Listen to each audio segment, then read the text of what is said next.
Sledgelords, we got Ryan Long. In LA with the boys. You already know what it is. I feel like the title is going to have to be something like Ryan Long COVID or something. Have you done that? How about Ryan Short Dick? Well, no, I don't say short. Mine's like a little bigger than Adam's, so I don't know. You've checked it out? You're like compared? Accurate? What do you mean by that? You're probably talking about my old dick, though. I got a new dick because I lost 40 pounds, and now it looks totally... I tried to talk about this on the podcast with the other guys, and I don't know if they were really feeling it, but dude, I'm telling you, I lost 40 pounds, and I'm seeing like a half an inch to an inch of additional length. It's the best. Also, too, are you on PEDs probably? No. I don't even really know what those are. I've yet to Google that. Performance-enhancing drugs? Viagra? Oh, yeah, right. I'm using slag terms, but... No. In the game, in the PED game, we call Oh, them actually, PEDs. yes, I'm on Blue Chew. Yeah, but when you're on that stuff, I feel like that eventually stretches you out a little, too. Right, well... Over time, gives you a little something. But we need to get you on the penis pumps. What's the pumps? Oh, you don't know about the pumps? Well, you guys have like no jumper brand pumps now? 100%. There's like the 90s style vibe that like I saw More Plates, More Dates. You know him, the guy who exposed liver. He's liver doing King? penis pumps now? Well, no, but he has a ton of experience with them. He's used like 10 of them. He has like a whole collection in his house, like a little museum type thing going on with just tons of penis pumps. You put it over your dick and then you squeeze this what thing it is, yeah. and it sucks the air. It pulls your... I mean, we could all use a little stretch into the skin, right? Yeah, get together in the back. Instead of a circle jerk, Sledgelord circle pump. See, a lot of that, too, is basically depending on you're trying to keep these women pleasured. That's pretty irrelevant to me. I just want to look good on camera. You want to look good on camera. Yeah. I'm newly single, too. So now I heard that. I've got this new anxiety where, like, hey, my penis is going to inspire reactions again. It used to, like, when you're hooking up with a girl you've been with for 3 years, that's your cock. There's no comment. Whatever, shut up. Yeah, she's used to it. She's not going to be surprised by anything that happens unless she finds a lesion or a tick or something like that. Yeah, which is that's likely to happen too. Yeah. But like this is sort of what it's like. We had a buddy on our podcast yesterday, the Leo and Danny show. We had an African American correctional officer on, and we had one of our buddies who's a former meth addict and current raging shroom user. And the whole time this podcast was going on, I was just like, don't say something racist. Don't say something racist. Don't say something racist in my head. I've been thinking of having that conversation with you as well. Like, especially now, maybe let's find a few of the most racist jokes that you think of making, and maybe let's just sort of carve those off. Are you sort of trying to shake some of that stink? But no. The Danny Mullen racist stink? No, I have my own stink. It's an indelible stink. But this, I don't want a chick. I don't want a chick to be like, oh, this is a manageable penis, or oh, it's easy to get my hand around. I don't want a comment like that to come out. Just like I didn't want an N-bomb to fly yesterday on our podcast. Yeah. Right. So what's going on with the correctional officer? Oh, how'd you find him? We met him at an open mic, actually. But and you asked him what he did for a living? I forgot Danny's ruining his life by doing comedy. Yeah, that's right. But all the guys' material is about working in juvenile hall.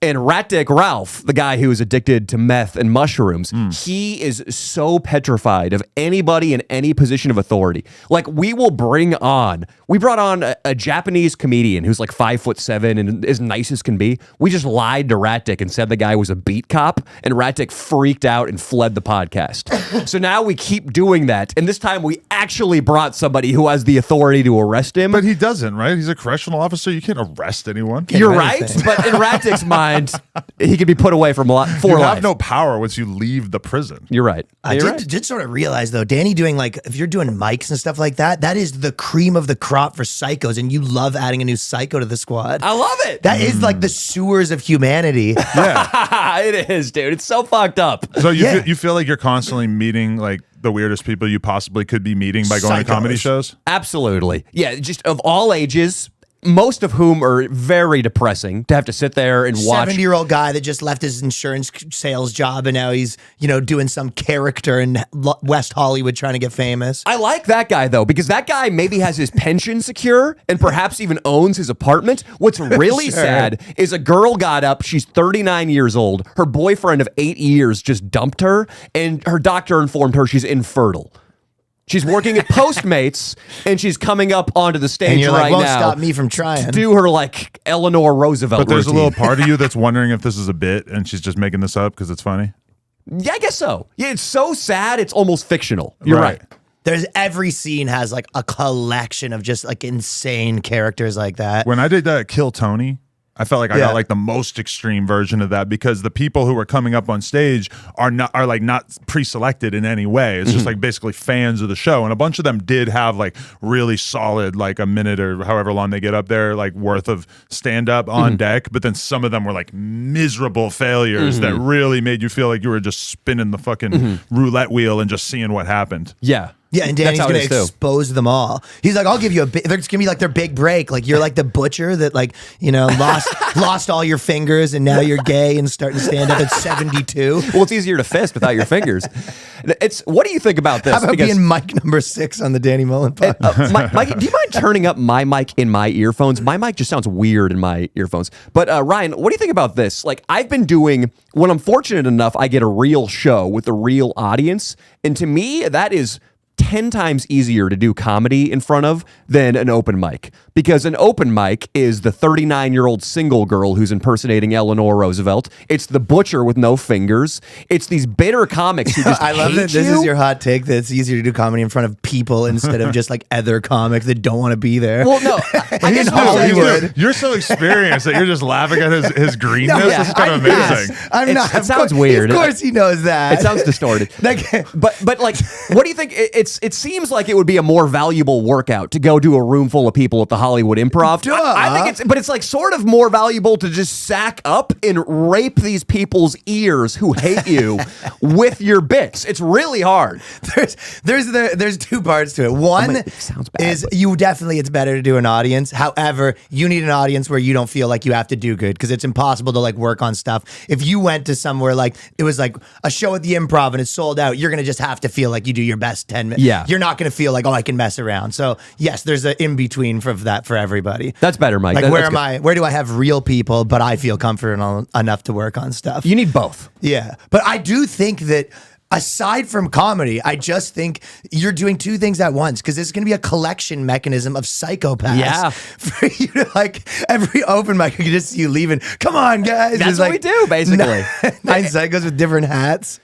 Maybe even here, no jumper. Like, why don't we have like a Howard Stern whack pack thing going on here too? He's meeting 10 whack packers every night. Okay, but this is the thing that I've kind of run into, is that when you bring people on, like the way that Danny does it, where a lot of these people are like very impoverished, they're like really on the line between poverty and like having normal lives, and he brings them on, and like you seem like you kind of get away with them just being drunk and acting insane, and you're making them have sex with people, you're making people finger their asses and shit like that. They're abandoning public life and just moving back to Florida and working at Lowe's. And I feel like Make them start an OnlyFans first. Well, that would be an option. Me and Danny have actually talked about that. Maybe we can get you in on it. But like, basically what I'm saying is that like mine, on the other hand, with No Jumper, it's like we kind of like bring these guys on, and I've realized that you can't just fuck with them. You can't just like make content out of them being ridiculed on camera or them being fucked with or whatever, because at a certain point the audience starts to love them, and they don't want to just see you torturing them. They want to see you treating them like real human beings. They want to see you torturing them if they're part of the squad. It's like think about high school, right? It's like you'd rather be the guy in the crew that they made fun of than the guy that's not in the crew. Yeah. Right? And that's it's like I don't know. I feel like I would vanquish the crew and just be like, no, I'm going to do my own thing. That's assuming that that's an option. I'm saying out of the 2 options available for that person, right? Yeah. I agree with yes, Ryan. If you're, you know what I'm saying? You'd rather be the lowest ranked white supremacist than a lone wolf in prison, right? Yes. It's just exclusion's the worst. It's the worst, dude. They want you to know, like, it's if you're watching someone get messed with, like Howard Stern was, like you said, he was the kind of, and if you think of like Richard and Sal, it's like they do get messed with constantly, but they're like at their dream job with Howard Stern, and the audience can like feel that this person loves this. And I feel like comedy has a different stomach for like podcast hosts just fucking with these characters, because like when I went and did Legion of Skanks, it's like their employee or whatever is like he's like blind, and I think Blind Mike. He's gay or bisexual or some shit, and they're just they're giving him such a hard time about being blind and gay and shit. And I'm just kind of sitting there as like a person who owns the actual company, just being like, oh my God, like I cannot imagine having like a gay employee and just being like, hey, fucking faggot over here. Like, but they were Adam's basically doing that, but he's naked. I couldn't believe it, but everybody in the audience was having a good time with it. It seemed very consensual with Blind Mike, as you call him. He's like part of the squad. Yeah, and I guess, you sign up knowing that that's going to be part of the deal. But like, okay, you also sort of like it. It's like, think of it like a sports team too in some ways. You know what I mean? Because I got shit because one time there was an episode of a podcast that I wasn't on. It was hosted by Lush and Almighty Suspect and Gina, and Flacco was like getting shit at that moment on the Reddit because the Reddit was basically saying that he was actually from a different state and he had lied about where he had gone to high school or some shit. And there was like, and I basically like encouraged this. I'm like, if he's lying, if there's any possibility that he's lying about where he's from, y'all should give him a fucking hard time about this and like make that part of the episode or whatever. And then I ended up feeling like Lush in particular was just kind of like weirdly cruel about it and just was like dragging it on to the point where like it was kind of ridiculous. But I got so much heat for even like allowing this line of questioning to take place. And I say that to say that somehow I don't think if it was Blind Mike being harassed in this environment that it would have got the same reaction. I think the whole bit is, do you like them?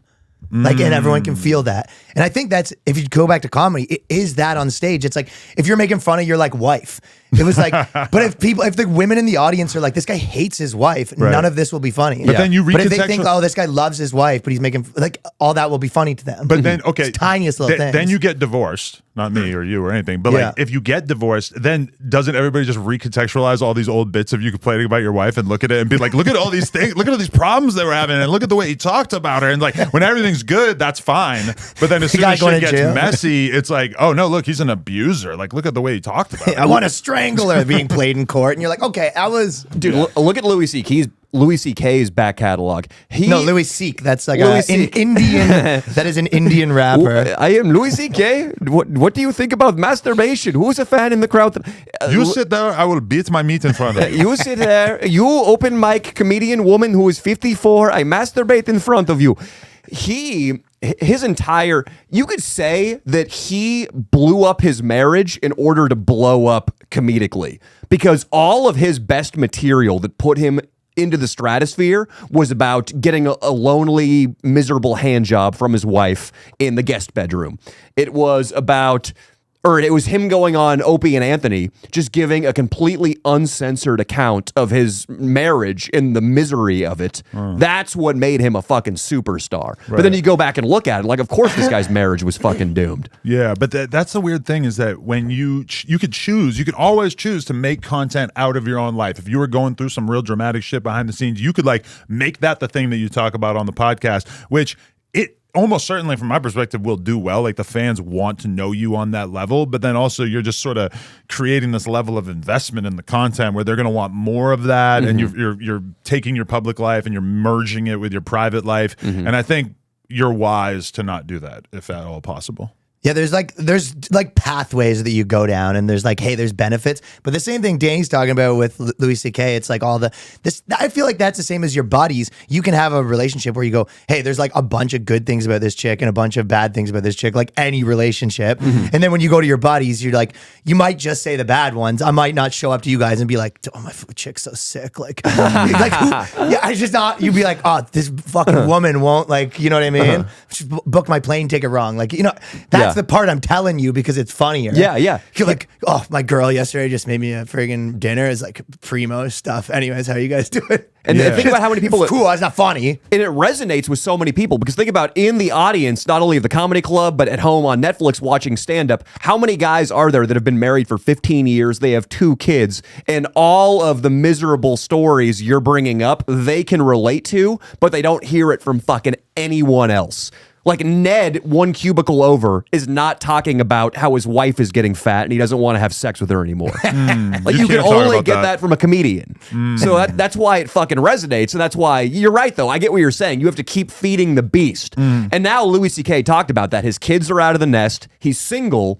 He's got to change his material up, and he doesn't have that anymore. He doesn't have that personal shit to mine. And that's so scary to me, just knowing that I've changed my life so much as a result of having a kid and wanting to be a good dad and wanting to spend as much time on the weekends in particular around my kid as possible. But then the idea that there's going to be this moment in the future where, and it'll happen slowly, but like, you know, when she starts first grade and all of a sudden she's out the crib for 6-7 hours a day or whatever, how long that takes. And then the idea that at some point they're going to get so old that you're not even going to need to be there, like that they're not going to want you around. That's kind of crazy. And then I'm 55 fucking years old and I got to figure out something else to do with my life at that point. Geriatric porn. Why do you have to figure out something else to do with your life? Because I just see dudes doing this where like the kids leave the nest and then they have to figure out like a hobby to kind of define the post-parent part of their life. But you're like not a stay-at-home dad. That's for people that the kid was their entire existence. But I've taken on like 2 days a week of stay-at-home dad-ism, whereas like for my whole life, it was like Monday through Sunday, I'm just going to like grind the fuck out of whatever. I feel like if a woman that was, because that's more of a woman thing, I feel like if they heard you, they'd be like, I mean, you're still doing all this stuff.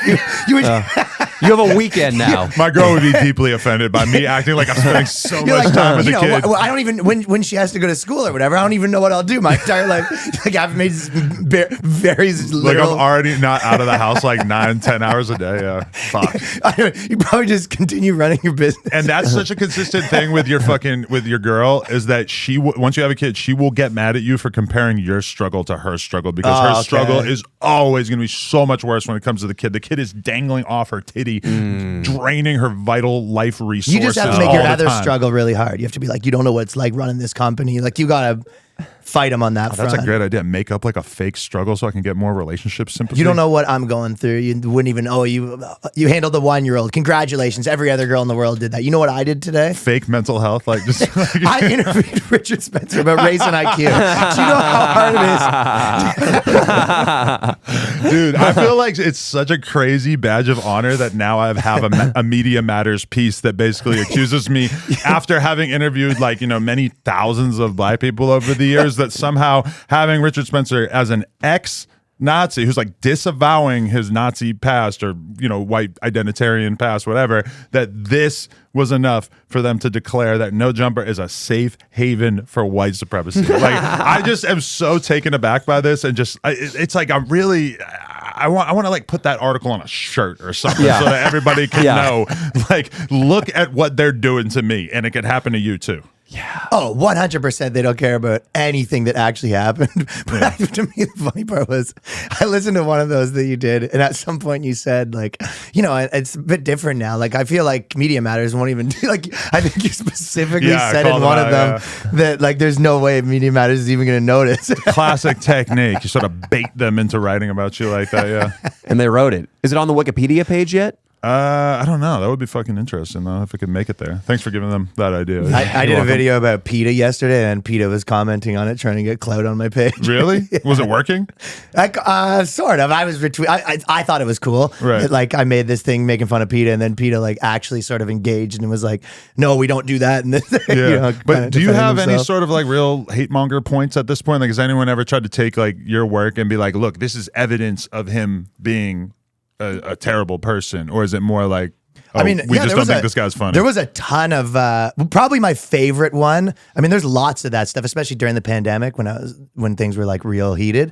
But my favorite one was someone did a video like basically saying I was like whatever anti-COVID mask kind of guy. And they go, and at one point on his podcast, The Boys Cast, he said it's written down, quote, "Master gay." They quoted me saying "Master gay" in a piece. Dude, that's a great thing to get canceled for, though. Because like the mask thing, it just aged so fucking poorly. Of course. Like of all the things to get canceled for, like I got canceled for fat phobia, which is like such a good thing to get canceled for. Like nobody really gives a fuck. But I was saying that, I was like, Danny had his fucking shows canceled, and like you've had to deal with like real backlash as a result. And that's what I was telling her. I'm like, yo, if it wasn't them saying I was down with white supremacy, or it wasn't them saying that I'm basically Uncle Fester or whatever, it would be something like that. Like they're always gonna find something. Always. And does it matter anymore? I don't think it matters anymore. I think your fans probably love you for it and would consider you to be a fucking coward for not having done that. Do you have some sort of like penis implant in there? Because your ball sack is looking huge. Oh, you have a nice ball sack? I mean, I just feel like I could see like some sort of mass of testicular tissue down there. That's kind of what I have. I don't want to distract from this conversation. I love that you're just burning a hole. Just X-ray vision right on my crotch. You're more of a dick guy. Me and Danny are more ball guys. Yeah, That's yeah. And there should be a niche for that. Well, we thought of an amazing like monetization strategy, which is like, imagine if there was an OnlyFans All associated balls. with Sledgelords, and you could just go on it, and it's sort of like us, like doe-eyed, like in these sort of like meek poses, just naked, like standing next to each other and shit. It'd be sweet. We really want to Soft. zero in on the gay community. Why do we need masculinity to be a part of our? Okay, so Sledgelords is your main one, and then Gaylords is like the side. You thought it was so Gaylords? fast. I've been thinking about this idea for weeks, and I didn't think of Gaylords. Gaylords. Like Meet the Gaylords would have Parents. been a better name for this podcast than Sledgelords. We got LGBTQ plus points too. People would be like, "Can we write negative articles, or is one of them homosexuals?" They both seem to be in relationships with women. Schmegma Lords. just like the what was the article that wrote that you're a white supremacist, or what was the outlet? Media Matters. Media Matters would think twice because they wouldn't know. Like all it takes is just you declare, if you shoot up an elementary school but you're transgendered, that cancels all the hate pieces. Yeah, on we're you. not hearing You're anything good. about them. Nothing. Meanwhile, we have a Richard Spencer debate going on. You would never have known it was a debate from reading that article, or that it's like a home for white supremacy. You have me, Destiny, and Richard Spencer basically all talking about how much we like Biden and how much we support Ukraine, and like there was nothing offensive to be talked about besides the lack of conversation about his racist past. I want to talk about the real I think that's a offensive fair part. point. If you are right, but worse than that, it's like, don't forget, like, these places that are saying, hey, you have this guy on, they all made him famous by having him on a bunch, because they, at the time, those places were foaming at the mouth for any guy that would publicly be like, no, I'm racist. And they were like, oh my God. Like, they were so happy that there was a guy that was like, a few guys that were public about like, yeah, I'm racist. So from Vice to every CNN had him on 3 times a week to tell about he's racist. Then they can go look. And when I searched up, they like, made him famous and put guys like that on so much. For then to go, you have him on, you're like, yeah, because you made him popular by having him on. And then they put him in the box of like, you can't talk to this guy anymore. Because like literally, if you go to YouTube, like they have like banned like recent search results, I'm pretty sure, for him, or at least it was this way when I looked at Richard Spencer interview, like before we did the interview. It's like 2015, 2016, and then nothing else. Oh, he disappeared. You have to look at it in reverse chronological, and you could start to find these live streams that he's actually been on in more recent times. And by doing that, it was how I actually figured out, like, oh, this guy's not going to come on here and be repeating a bunch of Trump talking points, because he's clearly like realized that he doesn't embrace that or whatever. And I don't know, but they got Aiden Ross for like similar shit at the same time. That Just Pearly things, they're fucking all over her. It's like a real coordinated attack on anybody in the sort of like mainstream youth creator space or whatever that has the gall to like speak to anybody outside of their usual group. I feel like I've seen this wave happen like 3 times in my life. Maybe you're like a little, less tapped into that side of things like 4 or 5 years ago. You know what I mean? But this is why in general conservatives are all so fucking gay. It's because legitimately conservatives. Conservatives stink, and one of the reason for it is that like there's kind of like the acceptable liberal people, but then anyone that sort of gets pushed to the right or whatever, they only get to exist saying anything wild for like a year before they disappear.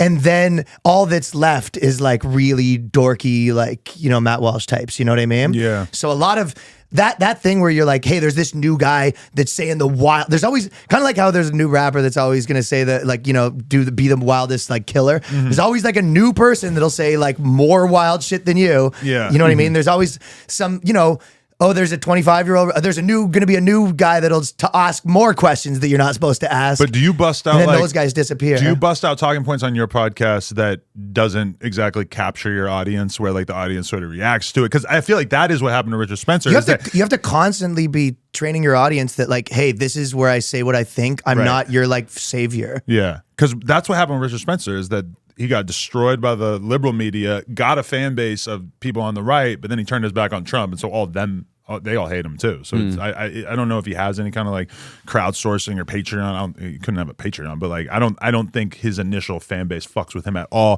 which is really what made me interested in talking to him. It's a complicated guy, I guess. Yeah. I respect that you will bring like anybody in here, no matter how canceled, to hear them out because you believe in free speech. And that was your whole thing. And yeah, clearly you're not a white supremacist. Like fucking 70% of the staff is black. I was just listening to Sam Harris talking to Lex Friedman about would he interview Hitler. My name at is various Sam Harris. at various stages in Hitler's life, would you have interviewed Hitler? When he was a watercolor painter, that's what I want to get. No one says less with more words than Sam Harris. Yeah.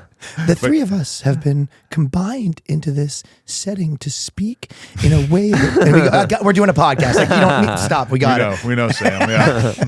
No, but I mean, I'm listening to a fucking 4.5 hour Lex Friedman conversation with him, so I'm in Should it. you listen to it on double at least? I'm listening to it using the power of love, actually, which is pretty cool. I haven't listened to many podcasts what's using the power of love. It's just what Lex Friedman's always talking about. Like whenever he's talking about anything, like why is it okay for him to have interviewed Kanye? It's like, well, it's all about love. It's all, why does he get to what do it? does this mean? Yeah. But Sam was super honest with Lex about the fact that he thought it was irresponsible for him to platform Kanye. And Sam Harris would think everything's irresponsible. Everything is He's got irresponsible. very much like, don't do that energy. I don't know. He's like a stepdad that's like, come on. I've heard Sam Harris interview ex-Nazis, and that was part of why I thought that the door was open for me to have the conversation with Rich Spencer. Even though, and also because I'm like a Destiny dude. Like I'm watching Destiny, and all these fools have conversations with people that are like completely on the opposite end of shit ideologically with them. Yeah. If anything, the problem is that Destiny and him didn't really have much to disagree on. They seemed like they pretty much ended and up. you sort of like, they don't run like podcasts in the hip hop space. Exactly, They're in the edgy white boy world is, I get it because you're just like, hey, why do I have like, let me sort of, I think that someone like you, probably what you're smart at is seeing energy. And you're like, oh, there's some energy in this like pocket here. Let me see what these guys are all about. Right? I refuse to treat my audience like idiots. I think my audience actually wants to hear these kind of conversations and wants to hear canceled people have fucking conversations and wants to, hear this shit out. And it's like, I feel like it's kind of like there's a big incentive and there's a lot to be gained by not having conversations with controversial people in my world. It's like Nori the other day was saying like, should we have Andrew Tate on the podcast? And he's just immediately getting destroyed left and right. And this is Nori, the same dude who deleted his Kanye interview because he was saying he's not about that life. He shouldn't. Yeah, well, yeah. I mean, him interviewing Andrew Tate. Yeah, I don't know. Well, for just him specifically, it's kind of like, listen, you dipped your toes into being the controversial interview guy. You didn't like it. Yeah. You know what I mean? Yeah, It's but like, I mean, you want to get drunk and like tell stories. He's just not that was the guy. very beginning of the Kanye being so bad that you couldn't even have a conversation with him thing, which Lex Friedman managed to avoid because he talked to Kanye and they didn't have to delete it. It was gnarly. It definitely brushed up against YouTube community guidelines because Kanye would say some wild shit and then Lex would just have him dial it back. But I guess because the guy uploading it was disavowing and swatting away the more anti-Semitic things that Kanye said, that made it okay. Because like overall, there was no stamp of approval for anti-Semitism. Right. He was trying to talk him out of it. Yeah, more or less. That's what a lot of guys were like, what about this guy? He's all right. They just keep listing off Jews, like Bob Dylan, pretty solid, right? I have a lot of respect for the fact that we don't know what the fuck Kanye's been doing for like the past couple months. He's so good at that, of being like 100% in your face every moment of the day and then just disappearing. Yeah. He's the king of that. Well, he's got a hot new chick, right? And people keep saying he got his shoe deal back. I don't know. I'm the wrong guy to talk about this. Ryan Long's got to go to a bump. Let's just let him. I thought you were joking when you said we got to get some green lights going on in the background. I just realized we actually do have green lights. Like I couldn't have told you what color our lights were. Ecto Cooler. Ecto That's Cooler? hilarious. Yeah. Is that the tone? Wasn't Ecto Cooler like from Ghostbusters or Slimer? What was Slimer? Yes. That was just like a character on Nickelodeon? No, Slimer is in Ghostbusters. He's a He's like Ghostbusters guy. the comic relief bad ghost. What were we talking about, Kanye? We need that. I just rewatched Ghostbusters. It's fucking phenomenal. Are we cool? How do you do this? What? I didn't know Danny was going to leave, or I would have made a better leaving option. Well, he's right though. He peed so much faster than you. It's like he's been Like, doing this honestly, for a living. I have, and you guys would have had 2 sentences, and I would have been back. I didn't know it was going to be a whole thing. That's why I was like, let's just cut. And then he was like, oh, I got to pee too. Well, I wanted to chub up since my junk is so visible. Yeah. It can't hurt. I've got a bit where I do. I demonstrate this jujitsu Pull move. the dick out, everyone. Ah! Imagine. It kills, dude. With my audience, it fucking kills. Where's the rest of it? But no, I do this thing where my crotch is really exposed and it's just all nutsack. And people will tell me, they're like, dude, I can see the outline of both your testicles and your penis. So this is part of the bit. It's part of the bit. But I mean, it's not supposed to be. I'm doing another This is the physical kind of comedy movement. you're doing, huh? I'm a physical guy, you know? I see myself as... Danny's going to the open mics with a chest of freaking gags. I'm Carrot Top, dude. If you displayed your cock on stage, would you never be invited back? What are the we had hard a buddy. lines that you can't cross? So we had a buddy who pulled his dick out at an open mic. He Pulling a solicited dick out used to permission. be the funny thing to do. Now you can't really do Yeah, it it's anymore. kind of over, huh? Yeah, we took Cigar Guy, If you're actually, who you're trans, very you can pull it familiar out, with. I think, now and then. 100%. No, it happened. There is, okay, in one of the open mics I go to, there's an LGBTQ plus IA mic, and a transgendered individual came there. The mic stand was broken one day. It was sunk all the way down into the bottom part of the stand. So you had to adjust it and bring it up. Well, he drops down to try to adjust the mic, and the 6-inch mini skirt gets hoisted up. And his massive shaft, from what I've heard, Nice piece. is dangling, which really pisses me off, man. Yeah. So it was a trans woman who still had a penis. Yeah. Okay. It was a real dick. I'm not sure what. It was hog a on real him. fucking cock, a big cock. No HRT. Nice stick, yeah. I like to think it was a black man. I didn't ask, but I refuse to believe that a white guy's out there with just a fucking... Wait, so you didn't see this? I You're thought just you were there. assuming? It was the hour before. I don't go They to the just told you this is the LGBTQ kind of plea. stuff- okay. I don't go to that mic. Okay. Oh, so it's like a whole different room. It's the same room. Bro, if we went... It's a whole mic where the girls are guys and the guys are girls. If we went to the LGBTQ mic, though, the open mic, and just hung out for an hour or two, like, don't you think we would get enough shit to talk about on here for, like, the next several weeks? Be good for our image also. Especially I with am this saying, Gaylords yeah. project that we're talking about. Gaylords. Hey, Mikey, you down to be the bassist in Gaylords, our band? Oh, the band's going to be called Gaylords. I was thinking of it more as just like a gay porn OnlyFans type thing. But we could be in a Danny band, shows too. up yeah. with his instrument. He's like, what's that for? And you're, okay. Well, we talked about starting a band, but I have no musical talent and no desire to sing. And Okay. I feel like he's in a similar bucket. Dude, you don't need it, man. All we got to do is some stripped down punk, dude. All we need are 3 chords, power chords. That's 3 Yeah. more than I know. Dude, you just go like this with your fingers, okay? It does seem simple, but you I don't just know. go like this. Ask Ryan. It's fucking root note. You do the G, and then the pinky and your ring finger go down a little bit lower. G, You the were in A, and then bands? the Y. Yeah. You played guitar in bands? I you play. were in MGMT? I play most instruments, but drums is my main instrument. Really? But I was You a like to be singer. in the back? I was the singer. You No, like I to was the sit singer down? in bands. Oh. Speaking of MGMT, we were talking about Ariel Pink, who's a buddy of mine. Who is mega... Is he?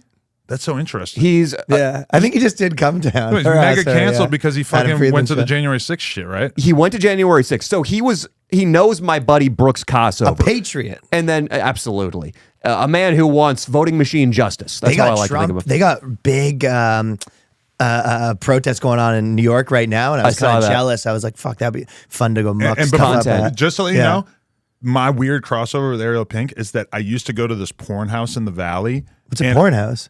bunch of porn stars lived there, and this is like 2014 or What do some you shit. do there? I would just be fucking one of them, Nice. and then like he'd be fucking used this to go other there. girl, and then I ended up fucking that girl too and shit. But Ariel like, Pink was getting some pussy? he was up in there on Dude. a consistent basis, and I'm in there acting like I don't even know who he is because I'm not trying to be a fanboy like in the porn house. Like I'm just trying to bang and get on my way. Love you your know? shit, dude. but I've never listened to her or anything, so it's like I just know who he is. You know? That's just the most awkward like moment in like at the sink in the porn house. Yeah, I didn't want to do that. I'm like, hey, I know who you are.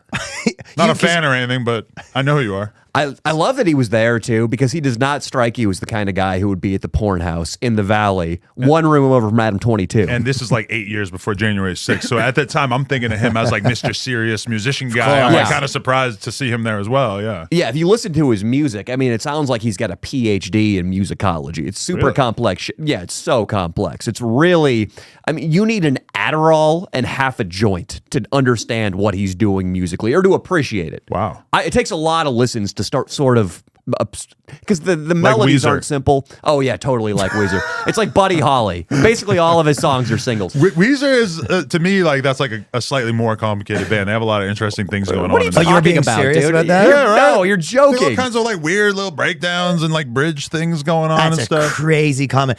They're I like, admittedly, I know nothing I would about say what I'm talking one about. of the like known things about Weezer is they have like the most boring like instrumentation. So I've the been drummer, misled then. if you watch the drummer, like he doesn't even do fills. He just goes, let's just every song over and over. Like it's almost like their shtick almost. Okay, I'm gonna stop acting like I know what I'm talking about. Dude, their new albums, one of the songs is called I Can't Stop Partying. They've basically gone pop. It's I just can't stop partying. Weezer went pretty pop in the last bunch of albums. I've listened to a few of their like more recent projects, and yeah, it's usually like there's like one song that I like that usually starts the project, and then there's like 15 songs that I don't give two shits about afterwards. I like them. He's a quirky dude. Yeah. Rivers Cuomo. I like it. He is obsessed with pop music. He has gone back and dissected all the great pop records I read about in some Rolling Stone article, which he knows how a pop song is composed, and he likes to just keep following that tradition. Right. He likes That's to a hang out good with like way to justify it, where they're like, "Hey, you really like went pop," and you're like, "Oh no, I'm like a big pop guy. This is my like I don't understand. I'm a connoisseur. It's actually still quirky that I'm making pop music. You're right. This is actually another quirk of mine that I like to make pop songs. Well, if you're a media guy, you would know him as a poptimist. yeah, there we go. They actually say that word. If you like pop music and you think that it is good, then you're a poptimist. I thought that's just like a lot of gay dudes I know are very, pop music. So like that's their identity. Sort of, you know what I mean? Like I like Yeah. Britney Spears, and that's my whole personality. Exactly. Is that I think that Britney Spears is good. Because if you go to those concerts, you're kind of like Britney Spears. You're like, I wonder how like what they're up to, kind of. And you go, oh, they're filling arenas in Vegas of all just dude queens. Yeah. or fat chicks from Tennessee.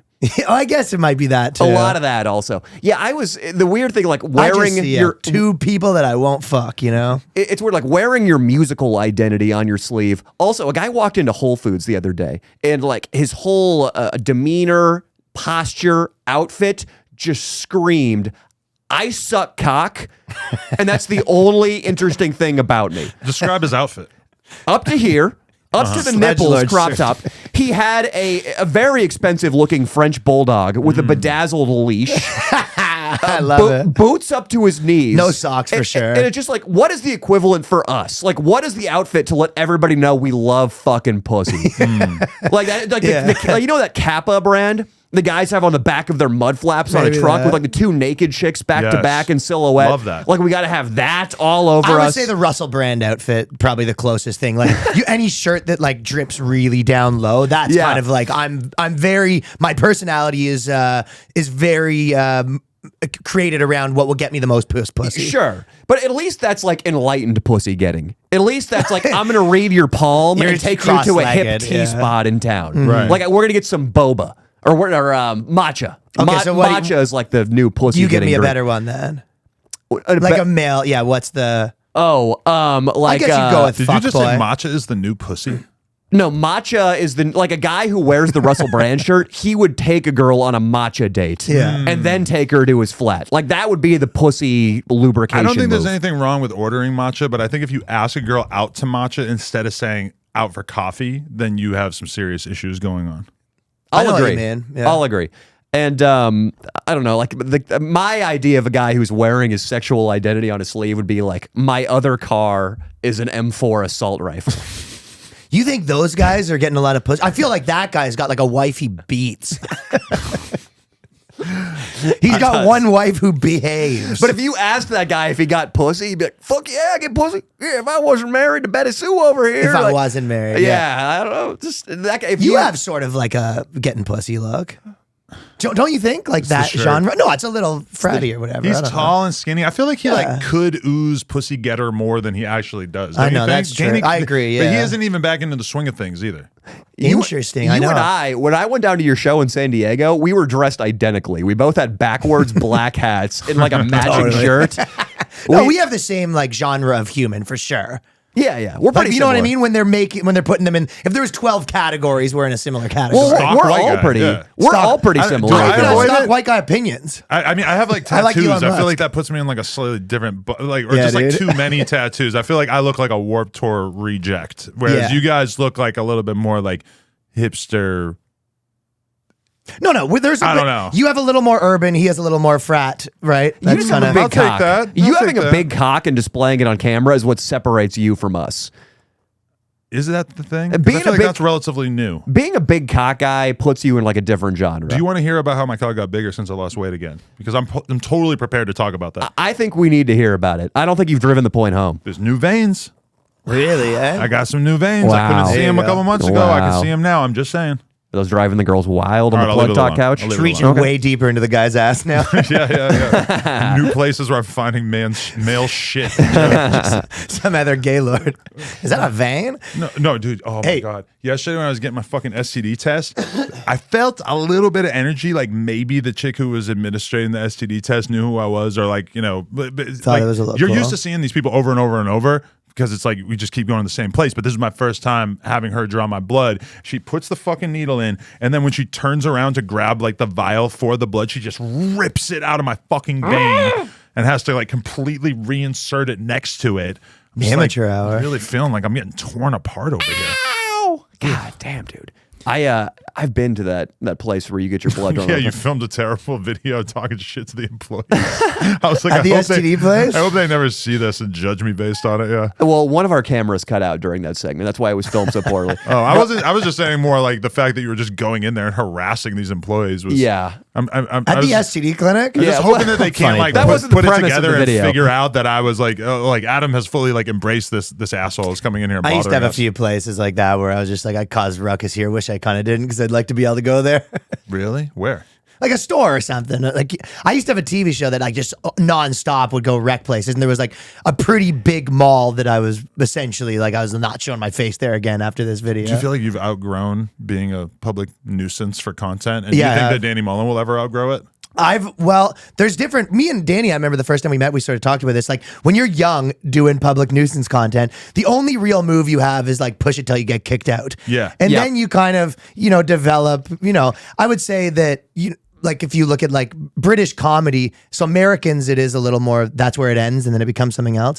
But like British, like Ali G and places like that, like those Right. guys could do that into their 50s. Like it is a more like intellectual pursuit And to you some see degree. it constantly because, like, me and my girl were watching the Gideon vlog that he put out a couple I like weeks ago. Gideon. That's called "I wore a fake bodybuilder suit to a bodybuilding contest." Yeah. and I was dying laughing. But yes, that is the whole fucking thing: is that there's these people trying to run this bodybuilding contest, Yes. and he's fucking their day up, Yeah. and really But that's a frustrating young them. man's game. Yeah, I would- So that is, you'll never, well, don't you think like you're less crazy now than you were at 25? That's got to be true, Yes, right? yes. Okay, so there's a 25-year-old you now Yeah. that you can't compete with because he's crazier. So you just have to be funnier and smarter and make better stuff. I agree. So it's like, yeah, Gideon could probably do crazier stuff than the funniest like 35-year-old, but is it like, funnier and more pointed and whatever, Yeah, right? Yeah. If I haven't seen that Gideon video, but if the video is funny, if you were laughing your ass off at it, it's valid. I don't care if it's a 55-year-old man going into a Walmart and getting kicked out like he's a 22-year-old who just started vlogging. That does sound funny. If he's subtle and if he If he does it right. if he does it right, if he's funny, It is if the he's sharp. funniest thing. I'll never laugh more than I laugh at like that kind of bullshit. Yeah, like dude, Conan O'Brien. I mean, Conan O'Brien has a travel show that's unbelievably good because he is such a talented comedian, but he's essentially doing what myself and Ryan Long do. He's doing out in public street comedy, but he's just so good at the craft that it becomes valid. And it will be valid if he's doing it in his 80s, as long as he keeps at it. No, it is just a different thing. Like there is something uncomfortable about watching like anyone that's like, approaching 40 act like they're 20. Yeah. So you essentially need to look super young or you essentially need to change what you do. Yeah, To there's be like age appropriate. There's a way that it's just Same with on stage, like, but Yeah. it works the other way too. When you're on stage, if you're like 18, being like too high energy and stuff is like or talking about fucking chicks and stuff is a little more palatable. But no one wants to hear you talk about no one wants to hear you talk about how the world works, what the relationships are. Yeah. And then when you're older, like people will hear that other stuff about you, but they don't want to hear your fucking banging chick stories. But also, I feel like totally accurate. you could totally be a public nuisance content creator when you're 21, whereas like I would say a 21-year-old is almost never going to be an elite podcaster or a stand-up comedian. It just takes too many years of experience to get good at it. 100%. And Life there is experience. a structural component of it, right? Yeah. So the thing that makes it cool for a 21-year-old too is that like you have all this potential. You can be 21 and like broke. And the best like on the street messing with people, guys, you don't know them yet, right? Because it's harder to do once you're super famous, right? But that's what's funny with Gideon is that he made this fake cologne that smells like shit, and he's going to people at like a candle a fragrance store, and he's putting it on people and making them smell it. And a lot of these people clearly know who he is, and he just won't break character. He just continues to act like he's an employee at the store, and that to me is very unique because I saw the Nelk Boys when they came to my store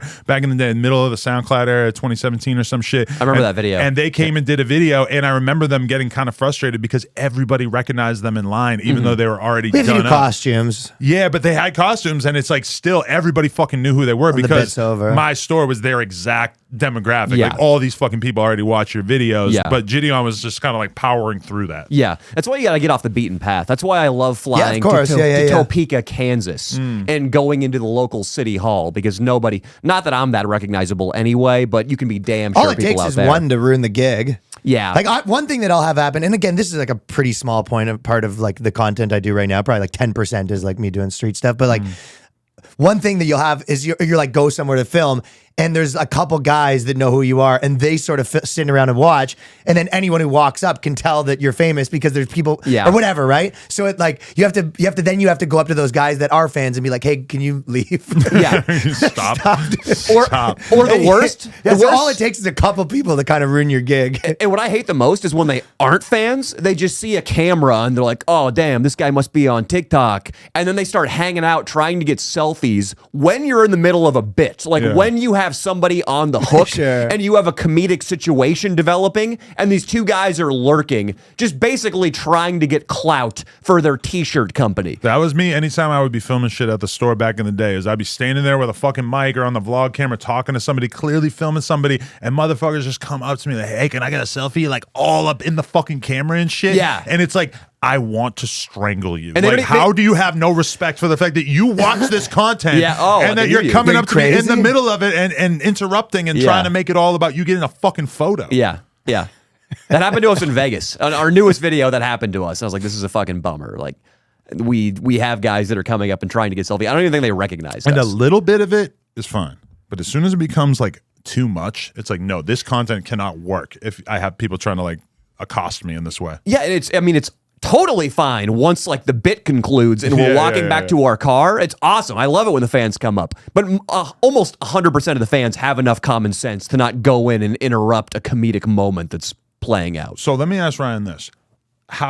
How was going on Joe Rogan? What was it like afterwards? What's the JRE afterglow like for all of us mere mortals who have never been invited down to Austin? Yeah, we were really jealous of that, by the way. We had voodoo I dolls can in it. talk to him, guys. You know, he's a buddy of mine. No. This guy Adam 22. He's gonna find us. Hey, Ryan is like, he got me on Adam Carolla. I We're got going this on great Adam video Carolla about tomorrow. wanna this know article what type from of guy I am? Joe Rogan. Yeah. So he's a big Adam Carolla fan, right? Right. Like if you know that's his favorite guy. So I'm doing Carolla tomorrow. So I just hit him up and I was like, hey, my buddy's like a huge fan. Can he come with me? So Danny's coming with me. We're tomorrow going as well. on, Oh, dude. that's sick, yeah. So I'm he surprised he shares hasn't the done wealth. it. He Yeah. shares the fucking wealth. We got to give Ryan his props. He got me on Carolla, dude. And then he can do it single-handedly. probably whenever. I'm sure he'll fucking love Danny. And it's just down the street. Well, get us on Rogan, bitch.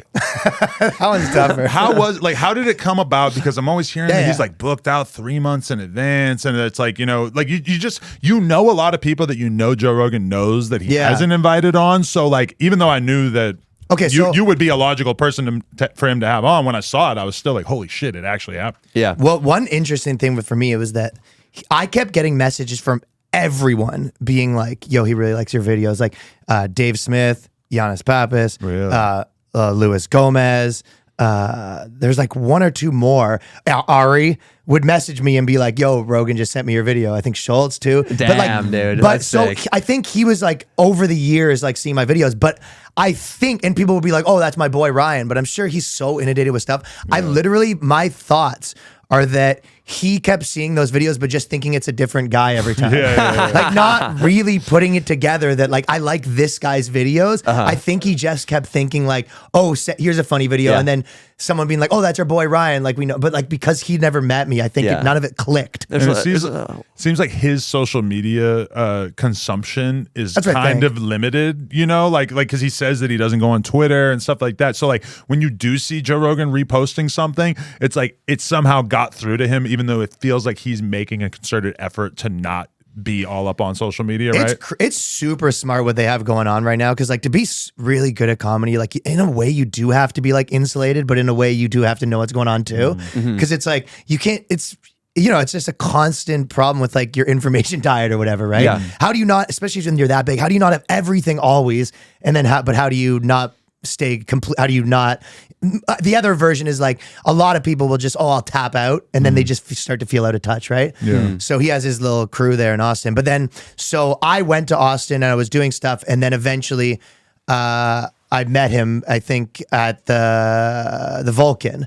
And then, is that a club out there? Club down and then there? I think Tony Hinchcliffe was like, "Oh, Ryan, you said you liked his this video," and he was like, "Oh, There you okay, go. yeah." And then after that, I think he kind of like knew who I was, and then added me, and then so whatever, he was like kind of would see videos Dick and pic? like them, and sending dick pics back and forth. Vanish mode. Yeah, it's pretty normal. I guess being like a comedian in the in that space, I'm a little more like that is my world, right? That's guess what I the same thought. as if you were like a UFC guy. I mean, literally, it's like all my friends. Yeah. that's If his you were going squad, to right? engineer someone to get on Rogan, you would definitely want them to be stellar at stand-up comedy. Yeah. You would definitely want them to maybe not be an all-out conservative, but like to make content that, Not like making pussy comedy. yeah, because Yeah. you don't see Joe like running to have all of the Daily Wire hosts on there necessarily. Although I guess he has Matt had a Well, you large know what those percentage. guys are gonna say. Yeah, I think he does. I think a lot of comedians are like this, and he's like this, and you can just tell he has like such an affinity towards like comedians. Yeah, You know what I mean? there's like some person I watch, a YouTuber. I'm like that too, though. You see it. I watched this YouTuber who I saw a video the other day of him sort of like ridiculing Joe Rogan and Andrew Schultz for their latest episode, because I guess they spend the whole time talking about how great comedy is and how hard it is to be a comedian and what a special skill it is or whatever. And I hadn't really heard that criticism before, but there's this guy I've watched like a bunch of videos for, and I heard him make this argument, and I'm like, oh, okay, so is this how they're gonna try to convince us that Andrew Schultz is no good? They're gonna tell us that It's too much inside baseball, is that what they're saying? yeah, that he just likes comedy too much and he has too much to say about it. What a special I think that in the comedy podcasting space, I would say that conversation happens a lot where a Really? lot Okay. of, no, but I'm saying a lot of us have like no talking about comedy policy, or like when I'm doing an interview and I have a comedian on, or like not an interview, like more like this, you know what I mean? Like, and it goes 10, 20 minutes about comedy. I'm always like, we got it. Yeah. Because I do think it's a little bit over talked about. However, he has that with like 5 things, it's like, then he does a UFC guy and they talk about all UFC stuff. So it's like, if it was just comedians coming on and doing that, I could see you being like, I get it. But in his case, it's kind of like 10 different things coming on and doing that. And then he also just opened a comedy club. And also, if you were into comedy, figuring, I'm having, I think that maybe there is a moment where people are just like full on that for a little bit. yeah. But it's hard to say where it goes. Are you guys? Do you still think that's cool, or would you be like, ugh? There's been many times in my life where I listened to a random Mark Maron episode with somebody just because I like the guest, or same thing with Joe.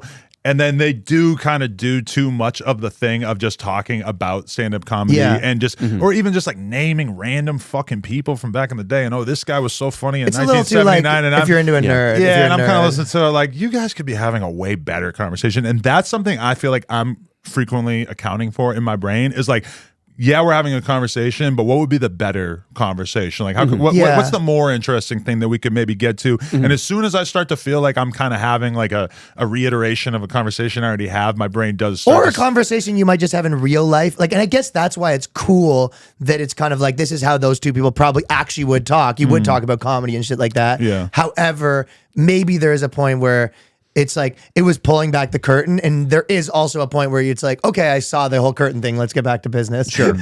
Sure. That's why Lex Friedman's podcast can be tiring for me sometimes, because power of love. Like, That's the one thing I like. I like how much love there is emanating throughout the podcast room. But like, I listened to the new ChatGPT episode with like one of the head engineers, and it's got 2.7 million views. And they are taking for granted that the audience knows so fucking much about artificial intelligence and NVIDIA chips. And I need the fucking basics here. Like, you need to take. You want for dummies. If you're I want ChatGPT for dummies. If ChatGPT could probably decode that fucking podcast for me, actually. How could they make this podcast better? How could that? Okay, but are we doing the podcasting version of that? We're podcasting about podcasting. Oh, it's getting real meta here. Yeah, we are. But we're also podcasting in criticism of other people's podcasting, which might be better, but right? it is like, yeah, I guess I think the most is like, just don't only do that. Yeah, you know what I mean? It's like, you're right. If you did that for 2 hours, it might be too much. But if it's like, that's the 10 things you talk about that me and you might talk about in real life. Because I love Rogan, and I've spent so much of my fucking life listening to him and stuff. But I will say that I've heard him have the conversation on his podcast about how great podcasting is too many times, of like, you know, look at what we're doing. This is so much better than CNN or NBC because we're actually having a real conversation, and we could take 2 hours to make a point and yada, yada, you know, like, and I've probably done the same thing, but that is something that, like, if I noticed myself starting to have that conversation through having watched a lot of Joe Rogan, I've kind of figured out that that's something that maybe I don't want to spend a lot of time digging into. You know what the interesting thing about like him specifically, and probably a lot of other big like LA comedians, and I'll say about myself too, it's like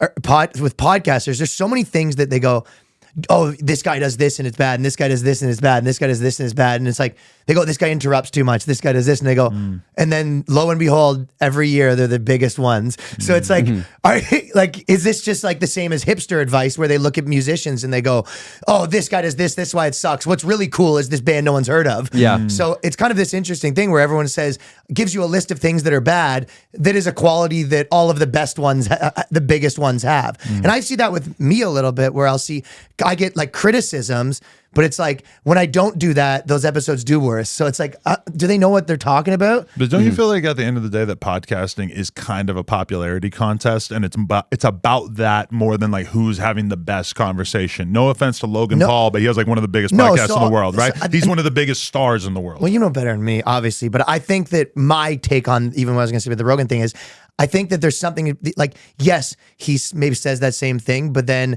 he's saying that to like, because he knows it's a great thing to cue you up to whatever, however you feel, your like speech on whatever you think about this Rogan's stuff. So maybe there's that part of it. He's super talented at keeping the conversation going, and I think that sometimes he'll just be kind of like repeating little like things in between. That's kind of what I'm saying. He's like setting up for like where this might go from here. It's just like, which is a really important skill to have, because dead air is very bad. Right. So it's some version of that. So I don't know. There's this weird thing of like, and then there's also like 6 different people watching your thing at the same time. There's people that are just finding out about you. There's people, and so if you have someone on that like is a big you fan and they like hearing your opinions, I know it's more of an interview show, but like maybe you have a version where it's just, you know, and then you have some other guy on.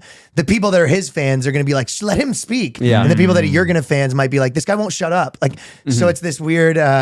You know, you're always going to get some version of that too. Yeah. And then, so yeah, it's always kind of like, are you, I think this might have been a Schultz thing, but he was like, are you spending time on customer satisfaction or customer acquisition? And those two things have very different, you know, moves. That's really interesting. Yeah, because like Schultz doing episodes with Jake Paul and Dave Portnoy and like having all these big names on, like that's customer acquisition. I think so, yeah. But then you doing the thing where you sit down with your friends, it's low cost. You know, you already know what they're getting paid. Well, I guess for their guests, it's pretty low cost as well. But it's like easy lifting, and that's really what you're trying to do is like get these big guests so that your consistent content can do better by introducing yourself to more people, right? But does that ever fucking work?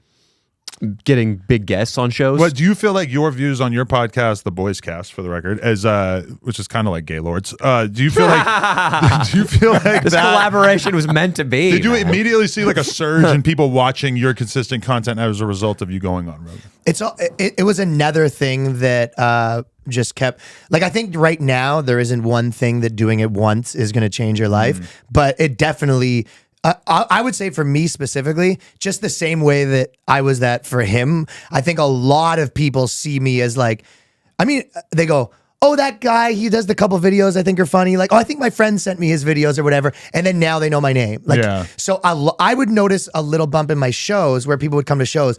Most of those people didn't find out about me from him, but most of those people like that like solidified that I'm like, they're a fan now. They're like, oh, okay, it's that guy. That now I know his name. And then they go, oh, right, I like that video. Maybe go watch some more. Now so I think it did kind of like bumps up your, you know, maybe you go to like a guy that someone thinks is funny to now maybe you're in their top 10 now, you know? So I think that kind of effect. What about YouTube analytics wise? Was there any bump in viewership directly within that week? Yeah, a little bit. Yeah. But I own the only metric I really give a shit about is ticket sales. Like all of those things, of course, I watch them, but there's always ones that are going up and down. So I do care about I guess I care about like the Patreon, but like really the metric that matters to me is live ticket sales. That's my number one. And it did bump up a little, yeah. How do you think, how big does a comedian have to be online to actually sell tickets? And immediately we're getting right back into like shop talk for comedians. But I'm wondering, like, if I was going to Huntsville, Alabama. You can sell tickets now, 100%. You'd be surprised. I'm a comedian. But like, how many do you think you could do in random markets that are not really his primary? Well, why would you go to random markets? Why would you want to do that? I was just throwing New York City. Yeah, go play New York City, play Buffalo, or sorry, Boston, like play Chicago. Do you know what I mean? Yeah. If I was you, I would do a comedy club and see if it sells out, and if it sells out, then you had a second. That's what you should do. Okay. Yeah. So 1,000%. I mean, you're doing your kind of shows where it's a lot of work and you're doing it yourself. But if you just do like the proper comedy club route, there's people that headline clubs that are smaller than you, no question. Smaller in the pants, dude. And you also have like this based podcast. On what I'm seeing, ball sack guy. Come on, man. Fuck you. Hey, big balls. It's something. It's all part of the package. And you're on the pussy trail right now too, huh? I'm on the Ho Chi Minh and the pussy trail, dude. These LA, you know, that is a reason to go on tour. That's a reason to go on tour right there. Yeah, just get away from these LA there's girls. no pussy out there, slappers backstage. There's more pussy on the road. I mean, there's pussy you're not familiar with. Yeah, I mean, it's easier. Like in some ways, it's like if you want to do road pussy, you probably just finish your show. I mean, I'm sure most of your fans are dudes. Comedy isn't the best. Road pussy's like roadkill, dude. I'm imagining just a chick who's look at this guy. flattened in the middle of the street.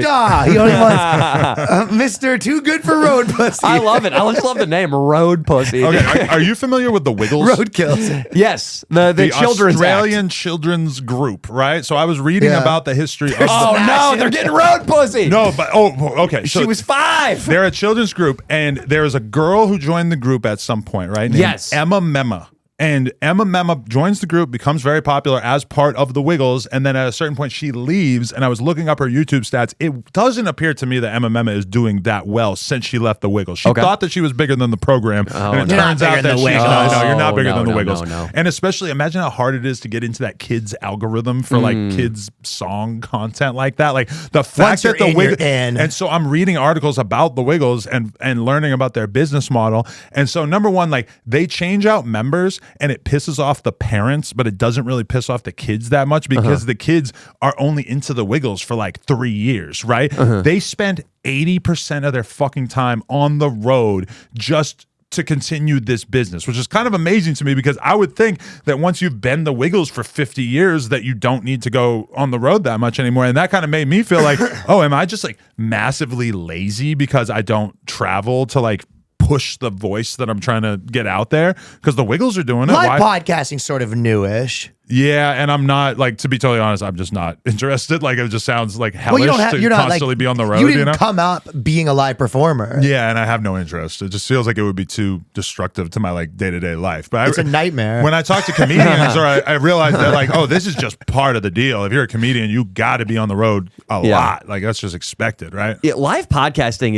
it's strange, too, because a good podcast is, there's going to be a lot of time spent with no laughter. And it feels like when I've done live podcasts, there's so much pressure to throw out a cock joke at the end of every paragraph. It's a different game, yeah. You're playing to the audience, yeah. Exactly. Whereas when you're doing stand-up, it's comedy, yeah. Yeah, like stand-up, it's not like you make the audience laugh. It keeps them engaged the whole time. But a podcast, if we were talking right now about Joe Rogan and Andrew Schultz getting into the weeds about fucking No, tags, that's not live podcast. That's not live There was like a podcasting. half hour there that if we were doing it live, people would have maybe started moaning in the audience. Live podcasting is 100% about getting your like one-liners in. Yeah, Exactly. That which is true. Which is cool also. I mean, that keeps you sharp. That's a good skill set to work out. That's one of the reasons I got into stand-up is because so much of my comedic experience has been making jokes to a disinterested sound guy in the corner. Like it was hard to gauge what was actually funny because I'm in Addison, Texas at 9 a.m. in a gun store doing comedy, or I'm here and Mike's on the verge of passing out at hour 2. Like, And there's such a difference on the internet than there is on like live. It's just like completely different ball game. yeah. The biggest one, and this is why like internet, like on the internet, for example, most of the time, things that do good or do bad are just like a one little minute thing, right? Like let's say a joke. Let's say you're like talking shit about, white people, right?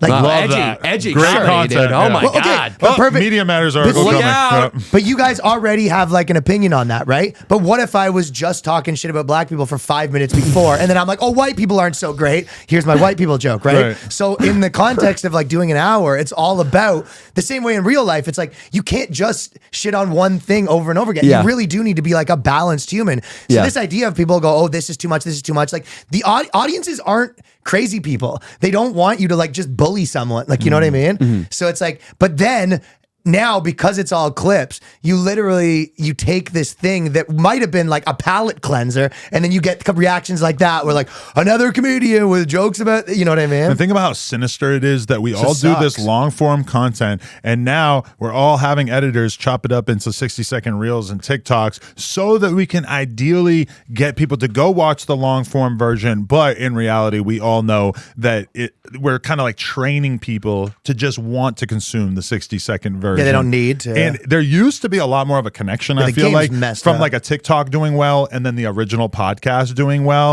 Or like, okay, I interviewed, Brother Nature is? No. He was like a YouTube influencer. No, Brother Ali. He used to kick. That's a whole different thing. But we should get him on here. But Brother Nature was like a influencer and an Instagram dude and stuff. He's still around, but he would do tons of stuff just playing with animals, and that was like his big thing. And then he gets in this big fucking fight in Miami, and basically people kind of turned on him and decided that he was an asshole after they saw this video of him getting in a fight, right? And so I interviewed him, like the first interview that he had done since he got like canceled or whatever by his fan base. It got like 30,000 views. I was like, damn, I thought that was a lot more interesting than other people thought it was. The other day I seen a homie of mine make a video the how Brother Nature lost his career, or how he completely He never fell want off. one of those. Half a million 500,000 views. views. Half Yep. a million views Oh, no. immediately. Yeah. It uses a couple clips of my fucking podcast with him and stuff. It's not like super derivative of it. It might have been like 30 seconds of my content or whatever, but that did kind of make me feel like, oh, well, maybe I'm in the wrong game. I'm creating the raw source material for people to make these fall off videos. I'm not sure that I really want to get into the fall off video game. Since You want to know what that's the such a raw thing game now. is? Sketch comedy. Yeah. But like, you're right. The game is like insane right now, just the way like it's actually working. It feels like unsustainable. Yeah. Just because it feels like there's too many people just like hacking the system. It feels like there's just like a loophole that is, you know what I mean? It's all about finding these like loopholes to make money or something. Yeah. I used to wonder why Fresh and Fit seemed like they were the only ones doing the thing of like getting a bunch of girls there and then Now kind of there's a yelling at couple them and others. shit. And now there's like a bunch more. Whatever. Yeah, exactly. And I kind of am like predicting a future in which every city in America with more than like 100,000 people has their own Fresh and Fit. Maybe it'll be a franchise, like There's a 24-hour guy fitness that or something. brings girls in and they go, what's your body count? And they go, I don't know, 100. You go, fucking What's your slut. body count? 5. You're an idiot. You're a fucking whore. Hey, Sydney, go fuck yourself. Do you know what I want? This is what I want, Adam. Is I want like maybe it's a comedy sketch, but like 2 like 800-pound like red pill dudes that have a podcast where they bring girls on and they go like they bring on hot chicks and they go, I wouldn't fuck them with fucking Doesn't that sound sound great. That They kick sounds him out. so good. Like that sounds like something that would easily have 10,000, 15,000 people watching per night. And it's just called Fat Red Pill. And they go to the girls and they're just like, they go, if you're over 25, you're fucking Okay, but this is something I used see up me. in the poker space. There's Used tons up of me. different casinos that are trying to basically like do a live poker stream at night, and it's a weird thing where it's like kind of winner takes all, because it's like whoever's doing the best show is going to get the majority of the viewers. And it's like, are you going to be able to make a show that is better at being fresh and fit than fresh and fit? Because it's kind of like they're all kind of gunning for the same rough time period, although you could have different time zones that could benefit one of the other ones. Well, let's look at what's happening right now. It seems like, and I don't know if it's a product of the economy or a product of oversaturation, but ad revenue is down on YouTube. Ads in general are spending way less money, like sponsorships and shit. Those are, or maybe my ad agent's just lying to me because nobody I've been wants to hearing the touch same my thing, show. yeah. But so it seems like already there's going to be a squeeze that's going to get some of the fair weather content creators out of the space. And then once Fresh and Fit ripoff number 4 starts feeling that pinch, I doubt that they have the drive and the passion to keep it going. It's sort of like the comedy boom in the 80s. Yeah. In the 1980s, It's definitely a boom. Stand-up comedy in the 1980s was fucking giant. Every network had 4 shows where one famous host introduced a bunch of no-name comedians. They came out and performed. A comedy club opening on every corner. Comedians who maybe started 3 months ago are making a full-time I mean, it's a living. lot like now, yeah. But what happened eventually is people started going to shows. All the comedians bombed. Everybody in the audience lost their taste for stand-up comedy. And then they started consuming less of it. And then what happened is the industry couldn't support all these shitty fucking comedians that it used to support, and all the ones who couldn't hack it anymore left. Who was left in the stand-up comedy Happens game? in tech, happens in everything. Yeah, people who actually were I mean, good it's happening were left literally over. right now in the like SaaS and the angel investing space. It was like, there's less money going around because of the way the worlds are. The valuations aren't as high. A lot of entrepreneurs that would have got deals 3 years ago are not getting deals right now. Yeah. So fucking hopefully guys like us. I saw one of those on the one If of you those think of a good style of content, but it's easy to replicate, your days are already numbered. Yeah, Because agreed. there's only a matter of time before somebody better looking or somebody more charismatic or whatever Black. comes in and sort of pulls it off. Yeah. I mean, hey, maybe. Trans. Yeah. No, I mean, that's the crazy thing because Kevin Samuels passed away tragically last year. And then, it kind of created this like vortex where there's like a lot of different people who want to see that style of content, analyzing dating and women and everything. And like, there's almost like a rush to like grab his audience. I saw one of the videos where one of the guys, I can't remember which, I don't think it was Fresh and Fit, but someone was like talking to girls, and it was like they wanted to argue, but the girls weren't really arguing. So they're like, "Oh, what do you guys see yourself on a 1 to 10?" And they're like, "I don't know." And he was like, "Well, you should answer." And the girl's like 7, and he was like, "You're not." And then he's like just trying to find something to argue about. Yeah. He's like, "You're probably 5." But what does it say about our world that is so delicious? You're probably to us? a 5.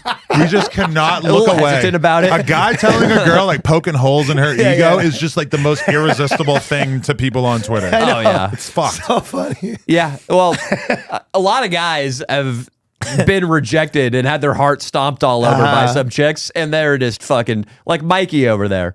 Mikey, you jerk off to videos of girls getting assessed 2 digits on the 1 through 10 scale lower than they actually are, right? You're probably like average. I don't think you're a 7. A 7's a C. That's like Let me see your it's like a stomach. passing grade. But picture that you guy have in real bad life. skin. Picture you're at the bar, you're at a house party or skin's something, bad. and you just like overhear a dude telling a couple of girls that like, yeah, you're not as hot as you think you are. It's kind of crazy. that'd be Yeah. That's unbelievable. pickup artist. And really, shit. you should probably just settle down and have a child or something because this whole slut life, it's not for you or anyone. It'd be unbelievable. Well, it's so I out of love the it. ordinary because guys, all we see is guys sucking up to chicks to get laid. It's why Trump got elected. He was like, "You are special interest. You are paid for. Jeb Bush. All these people are your supporters. That's why they're booing me." It's like, wow, this guy's saying shit I haven't heard on the street ever. Right. That's like fucking. Do why? you guys think the next iteration of that? I'm sure that you're always pretty tapped into like what's next in terms of interviewing, probably. But like, do you feel like because the dating kind of space is so like saturated, do you think that there will be sort of a actual movement of like places that are like how to have a relationship now?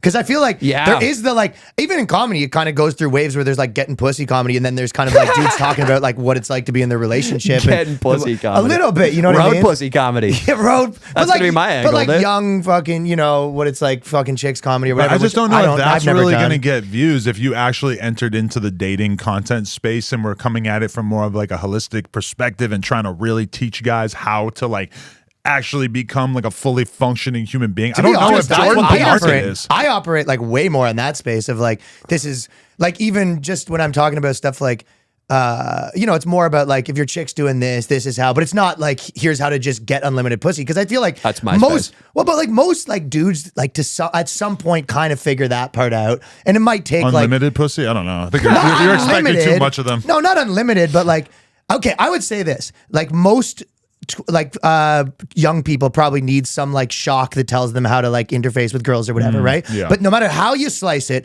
the majority of men past 28, most of your time you're kind of like dating some chick. Most of your time is like, unless you're like an anomaly, most of your time you're like, most of your nights are, you know, I'm watching TV with some girl. But I think a big, whoever that might be, big right? chunk of the audience who are really enchanted by this content is people who are 28. They got a good job. Maybe they stay in the gym a little bit. They're making efforts to be a fully formed human being, and then they're still not getting pussy, and they're pretty fucking miserable about it. I think that is I'm sure far that's a more percentage common. of it. We take it for granted. We're all tall, in relatively good shape, relatively good looking. Yeah, we we eat a lot you. of pussy, the three of us. I feel like, you know, like, and that is part of why our view on like how to get girls or like how to date or whatever, probably I feel people watch Fresh and Fit and they're like, oh, these guys are getting pussy. They're not like necessarily the dudes who would imagine just getting pussy off rip. They actually like figured it out. Okay, but this is so you are you sort of answered with something else. You answered with like why that's attractive, which I actually agree with, right? But the same way that like pickup artist stuff 15 years ago was like crazy attractive, and then why did that end? It's sort of like, I wasn't saying that that isn't true and that guy doesn't exist. And on top of that, the like 22-year-old guy that isn't even, you know, I would feel like every successful person even has like some shock moments, you know. I think that when I was growing up, like 48 Laws of Power was a big thing that like changed the way people read the game. I feel like Tim Ferriss was a big like way that just like changed the way that I just like interface with the world. Same. So I think a lot of 22-year-olds, people like them are just changing the way that they even interface with girls, which was like necessary. Be like, oh, they're not on this pedestal. It's not, there's just some chick, like, and all of that's probably useful. But for that guy, then what? You know what I mean? And what's the next iteration of that? Like, okay, now you've been dating some chick for 6 months. Now she's nagging you. Now your life's not like, the getting pussy advice isn't really that relevant there, you know? Yeah. It's two very different skill sets. And because the one is talked about less, and it's almost more relevant to more people. That's all I was saying. I think that I would recommend to anyone, if you're just a 25-year-old guy out there, a 30-year-old guy, you want to be in a relationship. You want to be building something with somebody long term. But the reality is, me and Danny. but you can't Just get tugging there. at the heart. You can't get there without fucking a lot of people and like figuring out what you're into and what you're not into. Like, to me, it's like the idea that you're just gonna like meet somebody early on in your life when you're 19, 20 and get into a relationship with them and it's gonna work out in the long run. You're like the 1% of relationship havers if that actually happens to you. I feel like I can only have an intelligent perspective on what I want out of a long-term relationship because I've been in so many shitty relationships and been out for drinks with so many girls that basically like let me know like, oh, I don't like girls like this. So I agree with you, but can I maybe go the opposite way where that, and I think I'm more like that as well. Yeah. But is it possible that that's like your personality the same way? So a lot of times, okay, so a lot of people say like building a business or whatever, like, is it better to be single or is it better to be a girlfriend, or right? Like in my opinion, the real truth is like, what stage are you at in that business? Yeah. If you're at a stage where it involves like meeting people and networking, you know, I might have to move, like, being mobile, you're better off being single, right? But if you're in a thing where like routine's going to benefit you, like you're running this business here, it's like, I want to be here at this time, you're probably better off in a relationship, right? Yeah. So also maybe the same side of that is the way your personality is. Like, you might be a personality that really would be bothered by like, there might be some other way that I should be doing this better. You want to hear a good one? I was talking to some porn stars the other day. Yeah, Which I realize it's like a unique experience or whatever. Ariel but I feel Pink like I had have his to cock include out that. in the room over. Okay. the chick is 22 and the guy is 47, and they're on a porn shoot together. He's banging her, whatever. They start hitting it off, personality wise. They're feeling each other. They go home that night and continue to hang out, and they've been inseparable since. They started dating as soon as they met, and then a year later they get married, and they've just been inseparable ever since. And when I heard that, I'm like, that's amazing that this has been, they've only been together for like 2.5 years or something, but I was amazed by that. But also I was like, I feel like that guy, and shout out to him, but I felt like he's taking too much of a risk at that point in his life by just immediately getting into the relationship. If it were me, I would have felt like I needed at least 6 months to a year of dating you, not living together, before I could consider the idea of living together. I'm sure this guy's a psycho, and there's a good chance that the girl's a psycho. They both seem pretty fucking like well adjusted. What percentage of people like in that kind of industry are like a little bit like off the hinges? He's got to be careful what he says here. Okay, I don't know. Can I say 50% is not crazy? I can say that. Yes. Okay, so let's say we say 50% Let's address this being to me. mad, He doesn't want to alienate anybody in the industry. Conservative. Okay, so my one thoughts of the on two it of are them. so complicated that I don't know exactly The what girl to say. getting ass to mouth pink socked likely is a And by little the way, bit unhinged. That's my culture. How dare you? I'm fine with, a lot of these things come to like what type of dude you are. Like, I'm actually fine with like dating a pretty like kind of wild chick. You know what I mean? So when most people might not be. Yeah, but me too. I would have said that years ago. But then once it starts to become a real liability for you in your life, like I used to love the crazy ass drunk chick that wants to come over and just be slutty with you or whatever. And now my mind is completely honed to like, no, don't trust her. Don't even think about it. Yeah. Well, yeah. What are you saying, that makes Ryan? When sense. you say a crazy chick, because that's a party chick you're talking Yeah, about. that's a different thing, Party yeah. chick, okay. And then And you're talking about party chick in her party phase. I'm more saying like, high body count. I don't know. It doesn't have to even be that, but just like alternative lifestyles, probably like, it doesn't have to be. BDSM. Unshaved pussy. Armpit hair. Smelly asshole. Ran away from home, let's say. Banksy sleeve. Banksy sleeve. Organic That was a whole tampon. era. Tattoo of Adam's come on her back. There was a time wow. period in my life where like most of the girls I was kicking it with had a Banksy tattoo. Wow. Yeah, that's something I've never seen. Banksy I'm gonna tattoo's so look out funny for it. because like you could easily find out you're like, that wasn't even Banksy. That was just like a it guy. was some tattoo artist. He did that. Some tattoo artist told you, yeah, this is a Banksy. Like, what is it? Like, you can't see me on the roof. Oh my Like, god, that would be so funny to get one and then realize it was a fake. just some dude cooking around LA with a spray paint can. That's a thing, right? Because people misattribute random graffiti art to Banksy. Yeah, Is that the yeah, essence yeah. of the joke Yeah, you're making? yeah, Okay, yeah. I didn't know enough about Banksy. I'm not street enough. But yeah, Banksy does all the street art. But like, there's just any time it'd be like, okay, some girl holding a balloon on the thing, and everyone's like, that's Banksy. And you're Yeah, like, yeah. or it wasn't. I don't But know. I do feel like the Banksy like documentary, if you were to watch that, is like such an unbelievably important part of like understanding our culture that I would throw that. Have you seen Kids? No, but I seen that You movie gotta with watch Slam Kids. It's Dobius. homework. What's that? Eminem lyric. Come on. Oh, my bad. You Yeah. ain't seen that I movie with made him- Kids? No, but I seen the porno with Slam Dobius. Oh, I thought all right. you would. Of all people. You're very hip hop. I'm very impressed. But I made him watch Kids, and I was like, even though it came a little late, I was like, this is such a fucking important movie. Like, you have to get into this. Yeah. It was a cool movie. The Yeah. title sounds kind of gross in retrospect. Yeah. No, that movie kicks ass. I mean, it was all right. I don't see how it was important, quote unquote. Because, yeah, important. I don't know. Yeah, you're right. I mean, to cinema. I'll tell you why it was important to cinema more than culture. But Sure. I think there's an argument to be made for both. But the reason for like films, because it was like the most raw shit that ever, like the way that like just the most like rawest fucking high school kids that has never been really portrayed that way in cinema. That was the first time. It Like was- just skateboard culture, Yeah. like how it actually was. Yeah. And what was the guy's name that made it? Harmony Korine. Harmony Or Korine, who was just it- kind of made weird ass shit. Yeah. Gummo and stuff. He made Yeah, the weirdest yeah. shit. And this was just like in my opinion, the best way to describe it was like the rawest ass movie. Yeah. It was like the Velvet Underground for movies. And or for like punk for movies. For me and a Sure. large percentage of people who I feel like were growing up around that time, that movie represented That's like us. the desire to go to New York and be a piece of shit. Yeah. And that was like, for me, I wanted it so bad when I saw that movie. It was like everything that I thought was cool. It's so romantic, the idea of like I could just be a heroin guy. Wait, so you didn't pick up on the cautionary tale elements of that whole thing? As a child, There's no. so many. Damn. There were so many movies I think back to where I was like, man, I wish that guy I could have been him. And they're like, yeah, that was a don't be like him movie. Yeah. Don't get AIDS and rape a chick at dawn.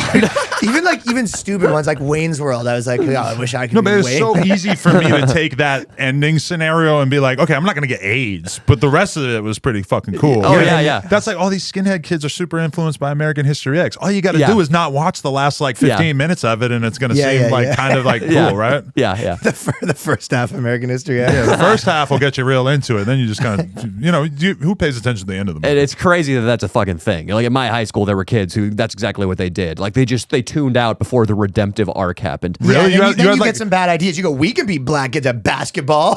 But you had racist skinheads at your high school? Yes. What? We had one. Skinheads. Racist skinhead? And So- his live journal name was Zyklon B, which I did not know what that was, and then I went and looked it Whoa. up. Yeah, I was like, holy shit. And this he's having guy's- him on the podcast this week. He was 15.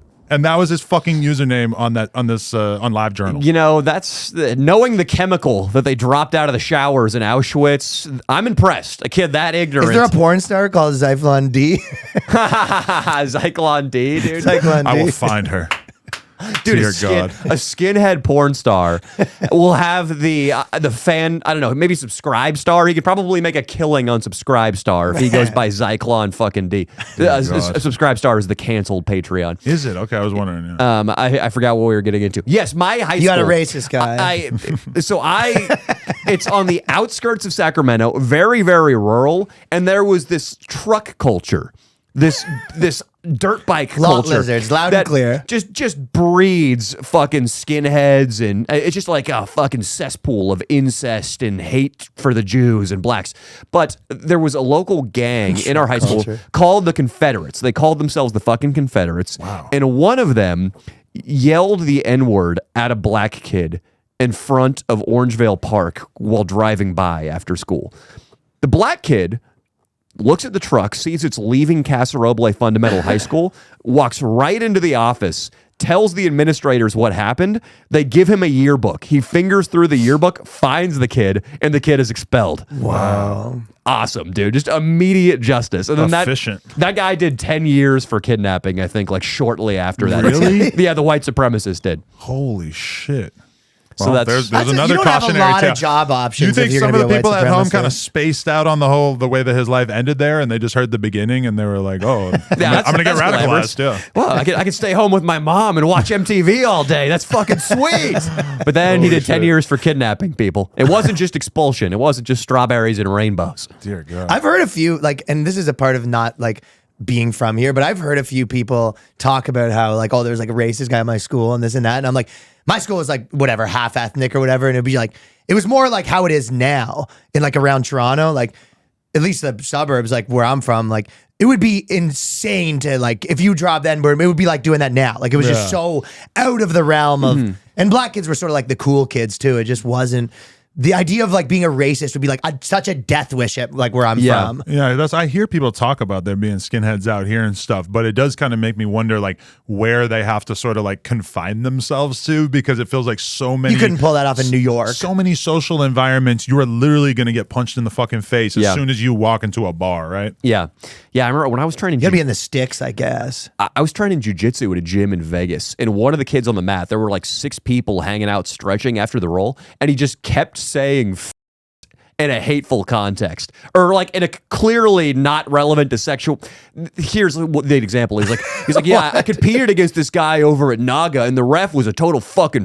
And I swept the guy to side control, and I didn't get my 3 points. And I was like, I'm on top of the guy. I passed the guard. Quit being a. And I was just like, this is going on, This is fucking. You are making a scene socially right now. It's super awkward because I remember you when we were filming something one time. Your filmer just said like like super fucking loud, and I just immediately like was like, which filmer? Danny gives him a raise.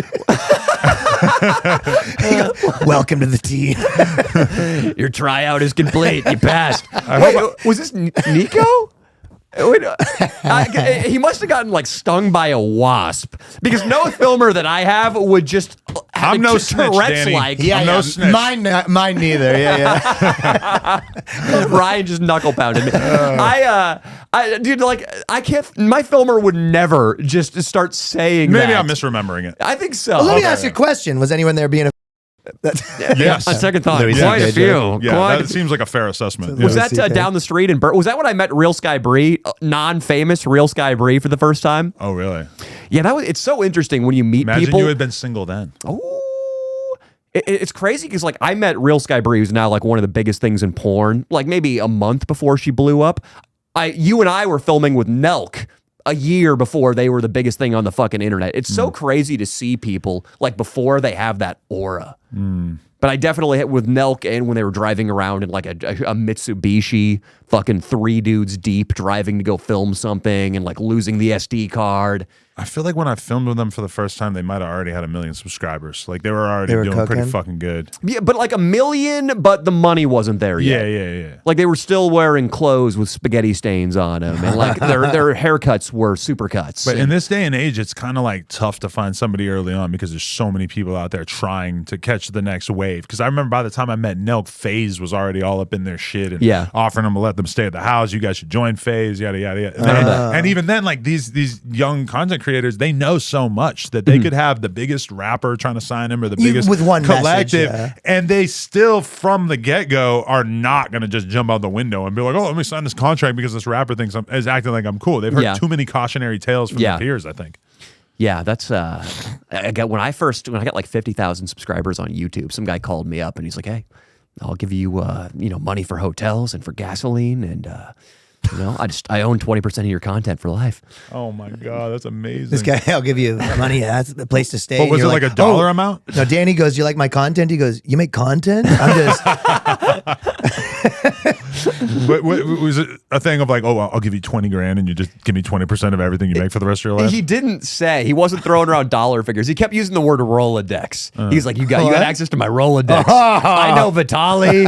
I know FuzzyTube. Like, you got my Rolodex, dude. My Rolodex. Oh my Which is God. such like a nebulous You thing. probably call those guys. He goes, "Is this fucking Rolodex again? Can we get me off this Rolodex? How do I get off this Rolodex?" How do I unsubscribe from your Rolodex sketchy fucking agent guy? hilarious. Holy shit. Danny, do you ever buy any fancy stuff since you've had some money? I haven't bought one fancy thing. Like the most fancy shit I bought was furniture. I made my room. I made my room not a complete fucking embarrassment. I went on Wayfair.com. Now that you're like single, because that's the only time I could see like using money for like something personal really is like chicks related. As soon as you get in a relationship, you have to start working on becoming a worse version of yourself since she's already hooked in, right? You have to pretend you don't. You have to pretend you're a lot broker than you are. So you go. Look, things are going. Oh, so just start hiding your money from her right away. I like that. Yeah. Well, this is. I mean, I didn't do that. I didn't like lie about my finances so my chick wouldn't ask me for a weekend vacation in Mexico. He's probably exaggerating and inflating his finances. You are. Well, one thing that I have to do now, I'm not sure which way my finances are going, but like when I had a girlfriend, my Sable, my 2008 Mercury Sable, that's filled up to the window roll button with garbage, that is now a liability that I'm on the market. It is funny, like the more because you're like a public figure. And then you're single, so you're gonna be talking about chicks, and just like the more like wildly you live, the more like embarrassing it is, because it is people being like, "Jesus, Danny Mullen's not doing good." Like it kind of gives him this vibe, but it's like hilarious at the same time. Yeah, like then there become a point where you're like, then it becomes Adam Sandler. Like there's a point where you become so rich that there's no question that this guy has money, so he just rules. Yeah. Yeah, I don't know how to do that, and I get now. More money. I feel the pressure that makes so many people become broke. Like I feel the pressure now to get a good car. So when I go on a first date with a chick, it's not even that she will definitely like me more because I have a nice car. It's just in my head I will feel less embarrassed getting out of the car in the parking lot of Olive Garden. You don't even need to have a good car. You can just lie about having a good car. That's one part of the dating market you forget. Oh, thank you, Ryan. Tell me more about this. I think Danny's forgetting. He's like, and then I gotta have like a house in Tulum. It's like, or you just tell them. But I mean, New York is great because Tulum. How are they gonna find out? In New York, nobody has a fucking car, so there's very little of this like car judging thing. You don't have a car, right? You cannot have a car. Which you have awesome. to be rich as fuck to even store the car. Even then, though, you can't store it like at Because your he house. lives in Manhattan. I know. If you live in Brooklyn or Queens, maybe you could have a car, but you're still going to be having to play this game of moving your fucking car every night. I have 2 places in Manhattan, like 2 leases in Manhattan, and neither of them like have anywhere near there to put a car. Oh hell. No. One's your main pad, one's the pussy pad. No, one's the podcast studio, right? But it's like it's like a regular apartment, right? Yeah, it's a studio apartment. One is a studio right by NYU that he whisks shady, drunk college freshmen up to. Dude, my suitcase that was like a cheap suitcase broke, and I've been just walking around with like a suitcase with the stick that won't go up and then the handles hanging off. Right. And my chick was like, "You're way too like doing good. This is crazy." And it like honestly kind of makes me laugh though. Right. Just like tooling around. And like I remember like legitimately like people come up the airport and be like, "Yo, can I get a picture?" And you're like, my luggage is falling off. Like it's honestly like it makes me like laugh. That's the best is when someone asks you to take a photo and you're like dying sick. Yeah, all that that kind is of a stuff. terrible feeling. You're like I've been walking into my the God. fucking walk-in clinic with like a terrible cough and I'm feeling like shit. And somebody asks me for a photo and I'm wearing like a sweatsuit. Like I'm just like, bro, okay, but like this is disgusting. So this happens to me too much. So I know that I'm doing too much because my brain is like falling apart. So I've done this 3 times in the last month, but I did it on my way here from Vegas. And I went to eat somewhere at the airport, a big airport, and I went to the wrong place first of all. So now I'm tooling around. I went to eat somewhere, then I went somewhere else, charged my phone, went to get on the plane and realized I had my backpack, but I don't know where my luggage is. Oh my and then God. I'm like, there. So were you on the plane? No, they started calling numbers Okay. though. So I'm looking around and I'm like, so now and then I run back to, first I run back to like pretty far to where they check your bags. And then I was like there and I'll check the lost and found. So I'm running. And then I run to this last restaurant and then it wasn't there. And as I'm doing that, someone's like, "Yo, can I get a photo, blah, blah." And I was just like, okay. And then he's like, "Oh, my phone's not working." I go, "I'm sorry, I just got to go." And then I just ran away. Yeah. The And so rudest- as far as that guy's concerned, I'm a psychopath. The rudest I've ever been to a fan was probably like my daughter just shit her fucking diaper. She's like 1 year old, and I'm like dashing across the street to like rush her to change the diaper and rush her home. And a fucking fan is asking for a photo, and I'm like, "No, bro." And he's like, "What?" And I'm like, "The kid, she shit her pants, man." Like fucking, I'm like, "You gotta understand this, right?" Like, yeah, But to be honest, I feel like people like don't. yeah. They just think you're like an asshole. Yeah, they're on Reddit. The fucking dude who was on Rogan's a piece of shit. Yeah. Was there, when you got to the bag, was there like a tried German so- Shepherd, like a bomb dog, like all over that fucking thing? Because that's all you I hear is in an left it- airport. you It's wanna like, be hear- suspicious of unattended luggage. It was left at a charging station, like just walking, and it had been there for, at this point, an hour and 15 minutes. Wow. Right. So I really lucked out. That's the good thing about having a piece of luggage is nobody's like, what could be valuable in this thing? And it would just be Nothing. cumbersome to leave the. Like, what are you going to do? You already are in the airport, so you have a ticket. You're going somewhere, and you just found some luggage that you really want to steal. How do you steal luggage? Like you have to account for the cost of the flight that you've already paid for. Very if you hard. were, because you could easily take that shit and walk out and go get back in your car. But unless it's worth a lot of fucking money, this doesn't make any sense. I guess the right? laptop's worth more than the luggage. That's why I and the used to always ticket. shoplift at the fucking airport. I do a little bit of that still. Bag of Troleo You know case what? rings. No, honestly, sometimes they're just, the line's too big. That's why I've done it. And you're just like, this is and then going I to be just started 45 doing minutes. it. Or Yeah. you take a Diet Coke and then you sort of wait in line for a second, then you just wander away. Yeah. Yeah, I feel like all the rioting during Stealing rules. 2020, I feel like white middle class shoplifting has like the riots in 2020 and like the Kessa Bodine, the Soros funded DAs, like we upper middle class people who would have never dreamed of stealing shit, we realize now that like, oh, there are literally no consequences for doing this. They could frisk me. They could find a pair of AirPods and an unregistered handgun in my pocket, and maybe I have to show up for court and they give me community service. Maybe. No, but if you're going to Maybe. steal, what are the odds that there's a cop like adjacent to where you're stealing from?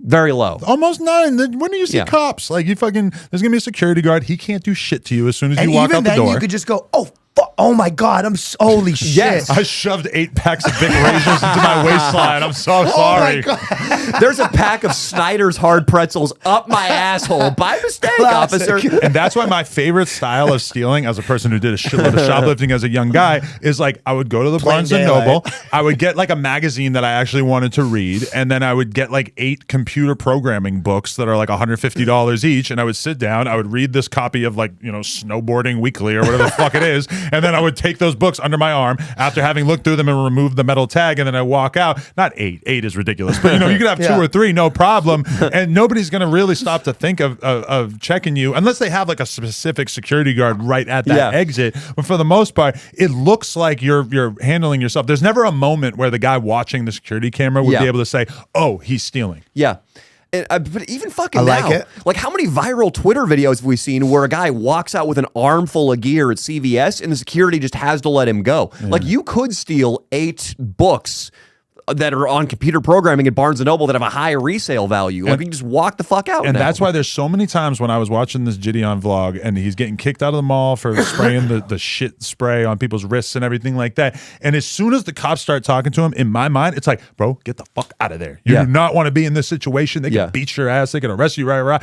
He just pushes and pushes and pushes. He has this confidence that they're not going to do anything. And he's right from what I can tell. Like they act so tough, and I'm so used to taking that serious because I just want to get out of the situation. But he's there to make contact. To make content. It's on him to stretch this out as long as possible. He has the quality that all the best guys have too, which is like, from like Tom Green to whoever. Like everyone that's really good at this is really good at like. They're smart, but they seem stupid and innocent.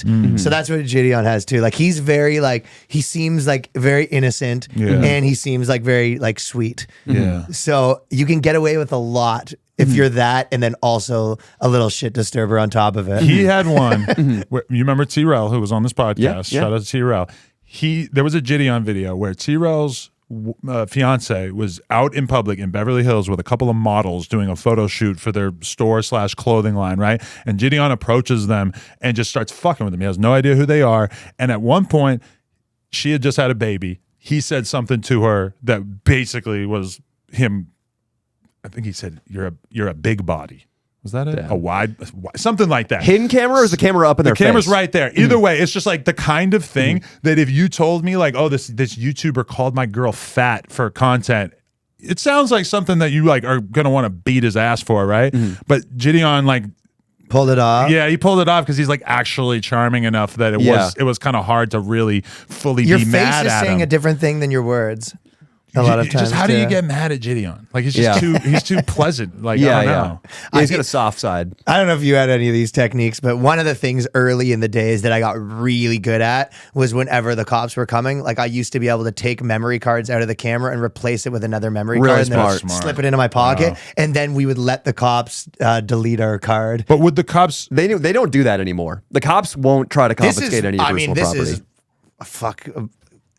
18 years ago. Wow, really? But that was a consistent thing. They would try to do that? Yeah, well, this is skateboarding trouble causing in Canada malls. I remember and they would be like, you need to delete this right now. I don't know what the legality of it was, but I was just so good at exchanging on, even if we had 2 cameras, I could exchange them like almost like a magician, how they're good with cards. Like I was good at like, change the memory cards and then we'd delete the memory card in front of them. 2001 or 2002, I'm like 17 and I have my camera on a tripod and I'm filming myself doing BMX tricks on a local Jersey barrier, and a cop shows up and takes it upon himself to rewind the entire tape and watch like a half hour of footage from the beginning, because this is right after 9/11. And so he sees a camera on a tripod and a guy just hanging out in a parking lot, and for some reason this is enough information to be like, oh, potential terrorist. And he literally watched the whole fucking tape, sitting there looking into the viewfinder. Was he making? This is fucking pathetic, dude. Leave me alone. Leave me alone. Was he making positive? Was he like, that error was really tweaked out? Nice, good stuff. that was I just felt like he could have watched. He could have watched like a third of the tape, and that would have been enough. You trying that grind? That's the real travesty right now. I get what you're saying though. It's not like you're going to be doing like a nose pick grind and then wiring up some C4 suddenly in the middle of the session. Usually the beginning, it's going to end how it begun. It'd be funny if there was some dick on there too, and he had to just go. Oh my god. Yeah, skate film magic. That's a good prank. Pull the cock out. What would he have said? That's not. He'd be mad. He'd go, "You're free to go." Right? Would he be pissed off? But like, what are you really going to do if I have a video of my own cock? I mean, he demanded to watch. I was in high school, but like, are you really going to force this issue and tell me that like I'm not allowed to film my own penis in high school? Which I didn't. It just depends on the sodomy laws. Which I didn't, by the way. Okay, so for the record, it is 2:03. I think I have an interview at 2, so we should probably wrap this up. I'm so thankful for Ron Long coming through. Is there anything we should know about? You want to do some promotion? Love you too, Brad. The Boys Cast is my podcast, which is every Friday at 12. But date wise, I'm doing a couple of shows at the Gramercy Theater in New York, so definitely come to that. I think I have Atlanta coming up. I have San Diego coming up, and some other dates at RyanLongComedy.com. A new video comes out every Monday. But what other pods are you doing while you're in town, just in case they want to further explore? So me and Danny are going to do Corolla. Nice, right? That's what we were saying. Psyched, I'm doing Jason Nash. I'm sick. filming with Content Machine guys. I was gonna do Andrew Santino, but there was like a whole thing, so that got postponed. What, they hate you? No, You get too much pussy. I just don't know if it's my business to like say what his fucking reason was he couldn't do. But and then Annie Letterman doing hers. Yeah, Nice. But I'm only here for 3 days because then I'm going back. I'm actually cooking back. Pretty hectic right now, dude. I need to do a little less traveling. It is very hard, but I'm going back. I'm actually going to do something with Trevor Wallace right when I get back. Oh, nice. He's a good guy, man. I like Trevor Wallace. He's so funny. I saw some points in my book. You see him nice telling, guy. he was saying to Whitney Cummings, like, "Oh, you fucked Brendan Schaub back in the day." I'm going to watch that roast. I didn't watch the whole yet. thing. I just seen that clip, and I was like, "Whoa, Trevor!" How did Schaub react? I don't think he was there. He was saying it to Whitney Cummings, and then she goes, "That was 10 years ago." Oh my God. I just immediately had a fucking thing to say on deck. Yeah, Trevor Wallace, dude. I saw him at the Comedy Store, and he's huge. And I met him once 3 years ago, and he was like, "Hey, Danny, what's up, man?" Like had a conversation with me. I was like, "Damn, you're Great guy, fucking nice guy, yeah, super nice guy." No, New York's still cooking. I mean, Austin's obviously like the big, like where all the energy is in comedy right now. Do you feel like that's changed that much with Rogan doing this? Of course, but there is just, it is what it is. It's like it depends on where you're at in your career and what you want, and there's a huge energy. I'm going to go through Austin, I think, in probably like 3 weeks. But like there is, no matter how you slice it, it's kind of like Austin's also the new tech, but it's still San Francisco still does exist. You know what I mean? Yeah. Like it's still there's 3 or 4 like clubs in Austin. It's really popping. And if you're young, it's a scene. But there's also 47 comedy clubs in New York. Yeah. So it's, you know what I mean? It's just a kind of legacy versus new conversation a little bit. But there's a ton of energy going on there, and it's like really fun. And but I will say the one thing I will say that probably you can attest to is when you go there, everyone's always telling you how you got to move there. And when something's really great, everyone's like, "We're full."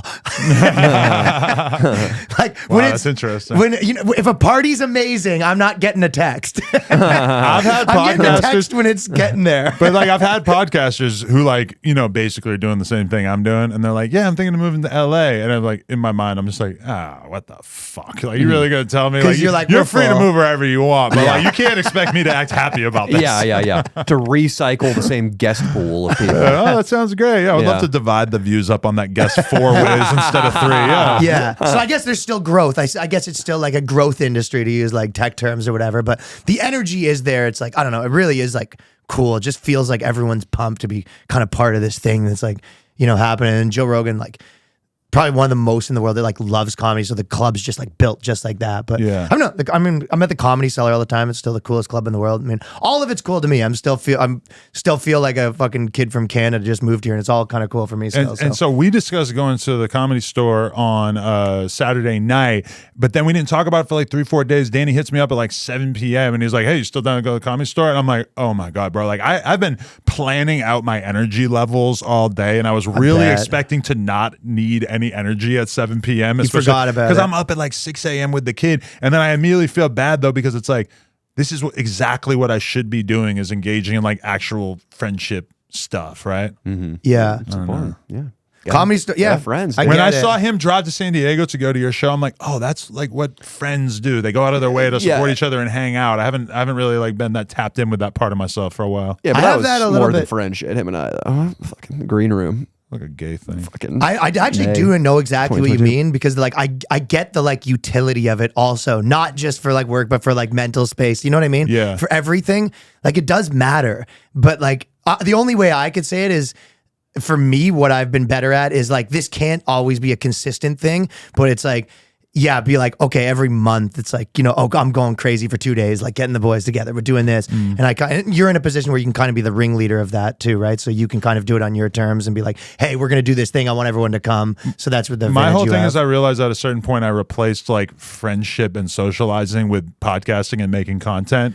And I need to like actually zero in on something that's closer to like actually having relationships with people that don't entirely depend on what I'm doing on camera. That's what comedy clubs are good for, because because and that's what attracts me to it too. Is like, oh, it's a bunch of smart people actually like hanging out and having a good time. Which just, like when you came to the stand that night, like it was that, right? As a 39-year-old, it's hard to get to that. Like when I've been thinking about like my friendships groups as I've been getting older and stuff, and it's like I've kind of like completely left behind my friends at multiple different intervals in my life. Like when I went to doing from the BMX shit to the no jumper shit, all those relationships just kind of faded into the background. Probably for the better, the BMX guys. Well, it's almost inevitable. Like otherwise, you would just be this like LA party guy as opposed to a guy who grew a business. I had people in Long Beach that I used to see at the bar that if I think about it, if I were to get married at that time, they probably would have been coming to the wedding. But then instead I moved to like downtown LA and I never saw them again, which is kind of shitty, but it's also kind of expected, right? I just saw, I just went to Boston and my friend who's now a university professor, me and him just went up and got like trashed after my show and it was like the best. Right. Yeah, it was very like, yo, there's just my boy from like home who's like a professor now. You watching White Lotus season 2? Never mind. No, I haven't seen that one. I'm only 2 episodes in, but it's basically like 2 guys who were friends in college, and now they're completely different, but they've gone on vacation with their girls together. And I'm kind of like, I saw the first episode of right, that. I'm kind of like, oh, like this is them like trying to hold on to their friendship. This is something I could have been doing throughout my life, is like trying to maintain connection with people from past parts of my life. I don't know about going on vacation with them. That's a lot. Yeah. Yeah. Let's start with the night of the comedy. You don't even need 4 either. To me, I would love a vacation where it'd be like 20 people and their chicks. Like, I'm always like, that's what I want. It was like, yo, how can you get everyone together? Like, I respect, like, you know, like Eric Andre always does these like parties. And I'm in Toronto, I was a little more positioned to be like the guy that I'm getting everyone together. Like, even if I came to LA and I was like, if I messaged you and like whatever, 10 other versions of that, I might get, I'll probably mostly get like, yeah, man, I'll try to make it. I'm just not in that, you know what I mean? I'm not that much of a centerpiece of fucking America right now. I'll talk to people and realize that they're still tapped in with their fucking friend group from high school. Yeah. And I'm just like, bro, I left home at 19. Like, I just fucking didn't. You know, not 5 guys, it's just one guy. Just one dude that you're friends with? Yeah, I mean, I have like a couple friends, but I one guy from music, one guy from high school. Really, I know dudes who are like, they're still in the same group chat. But granted, like on average, they're younger than me. Group chat's the best place to do it. Yeah, because you can maintain something like a friendship in there, but you also have to go out of your way for it. I feel like if you don't ever like talk to the people individually, they're not really your friends anymore. Honestly, my Toronto comics, like group chats is mostly how we're still friends. Yeah. And like, I do feel like if I ran into them, it's not that I haven't seen them in a while because of these group chats. Group chats kick ass. Until they don't. Yeah. That's the moral of this podcast. I fucking hate group chats. I added him to a group chat. I don't think he said a single word. Dude, I haven't. I just don't get him. Because like you see, I'm only on my phone like 3 times a day. And I just get an out of like, ha ha ha, that motherfucker's whack. And then it's like, dude, this is legitimately how I can't believe it. I have a group chat with all my Toronto friends. I have a group chat with a bunch of New York comics. And then I have a group chat with all my like rich Silicon Valley dudes. And then I have a sugar daddies. But that's like kind of, and literally it's like something will happen and I'll be like, okay, Silicon Bank's going on, and I'm like, oh, Balaji's tweeting that fucking banks. I've like 6 like almost like billionaire dudes in this one group chat. And I'll literally be like, but they think people, I'm cool because I'm a comedian or whatever. And then you like message them like, hey, what's actually going on with this? And they go, I think what's happening is he's doing this because of this. I actually have like, I get information from these like different group chats even. Yeah, they just require such a high level of maintenance. To stay engaged in a group chat conversation. No, you ha it every now and then once every couple of weeks, if you're like sitting on a my mother died. Ha ha. Yeah, once in a while, like just random I fucking Allison had a miscarriage. Ryan's just like trying to stay engaged. Ha! No, every once in a while you spend 20 minutes and you're in the right spot. You see the right thing that catches your eye. You see what this loser did, and you're like, I'm listening. Yeah, that's what group chats are really for, is just to create lolcows and laugh at people that you barely know. We have one guy. Yeah, like I've had so many of those over the years, like people that I would never mention on camera, but somehow your group chat is devoted to just talking about this one person that you think is kind of cringe, that maybe has like 800 followers. You all know him, so it's the most interesting thing in the world. Shout out Bizzle. That was what Bizzle was for a long time. Bizzle's the fucking man. And I love Bizzle now, but he was kind of that That's to us for a while. exactly what it is. All right, I gotta interview you guys Lil are the Wop. best. Lil Wop, appreciate you. Okay, Ryan, peace. Thank you so much. Everybody, check out the Boys Cast. Shout out to Danny Mullen. Go check out his podcast. Check out his YouTube channel, and more. We out.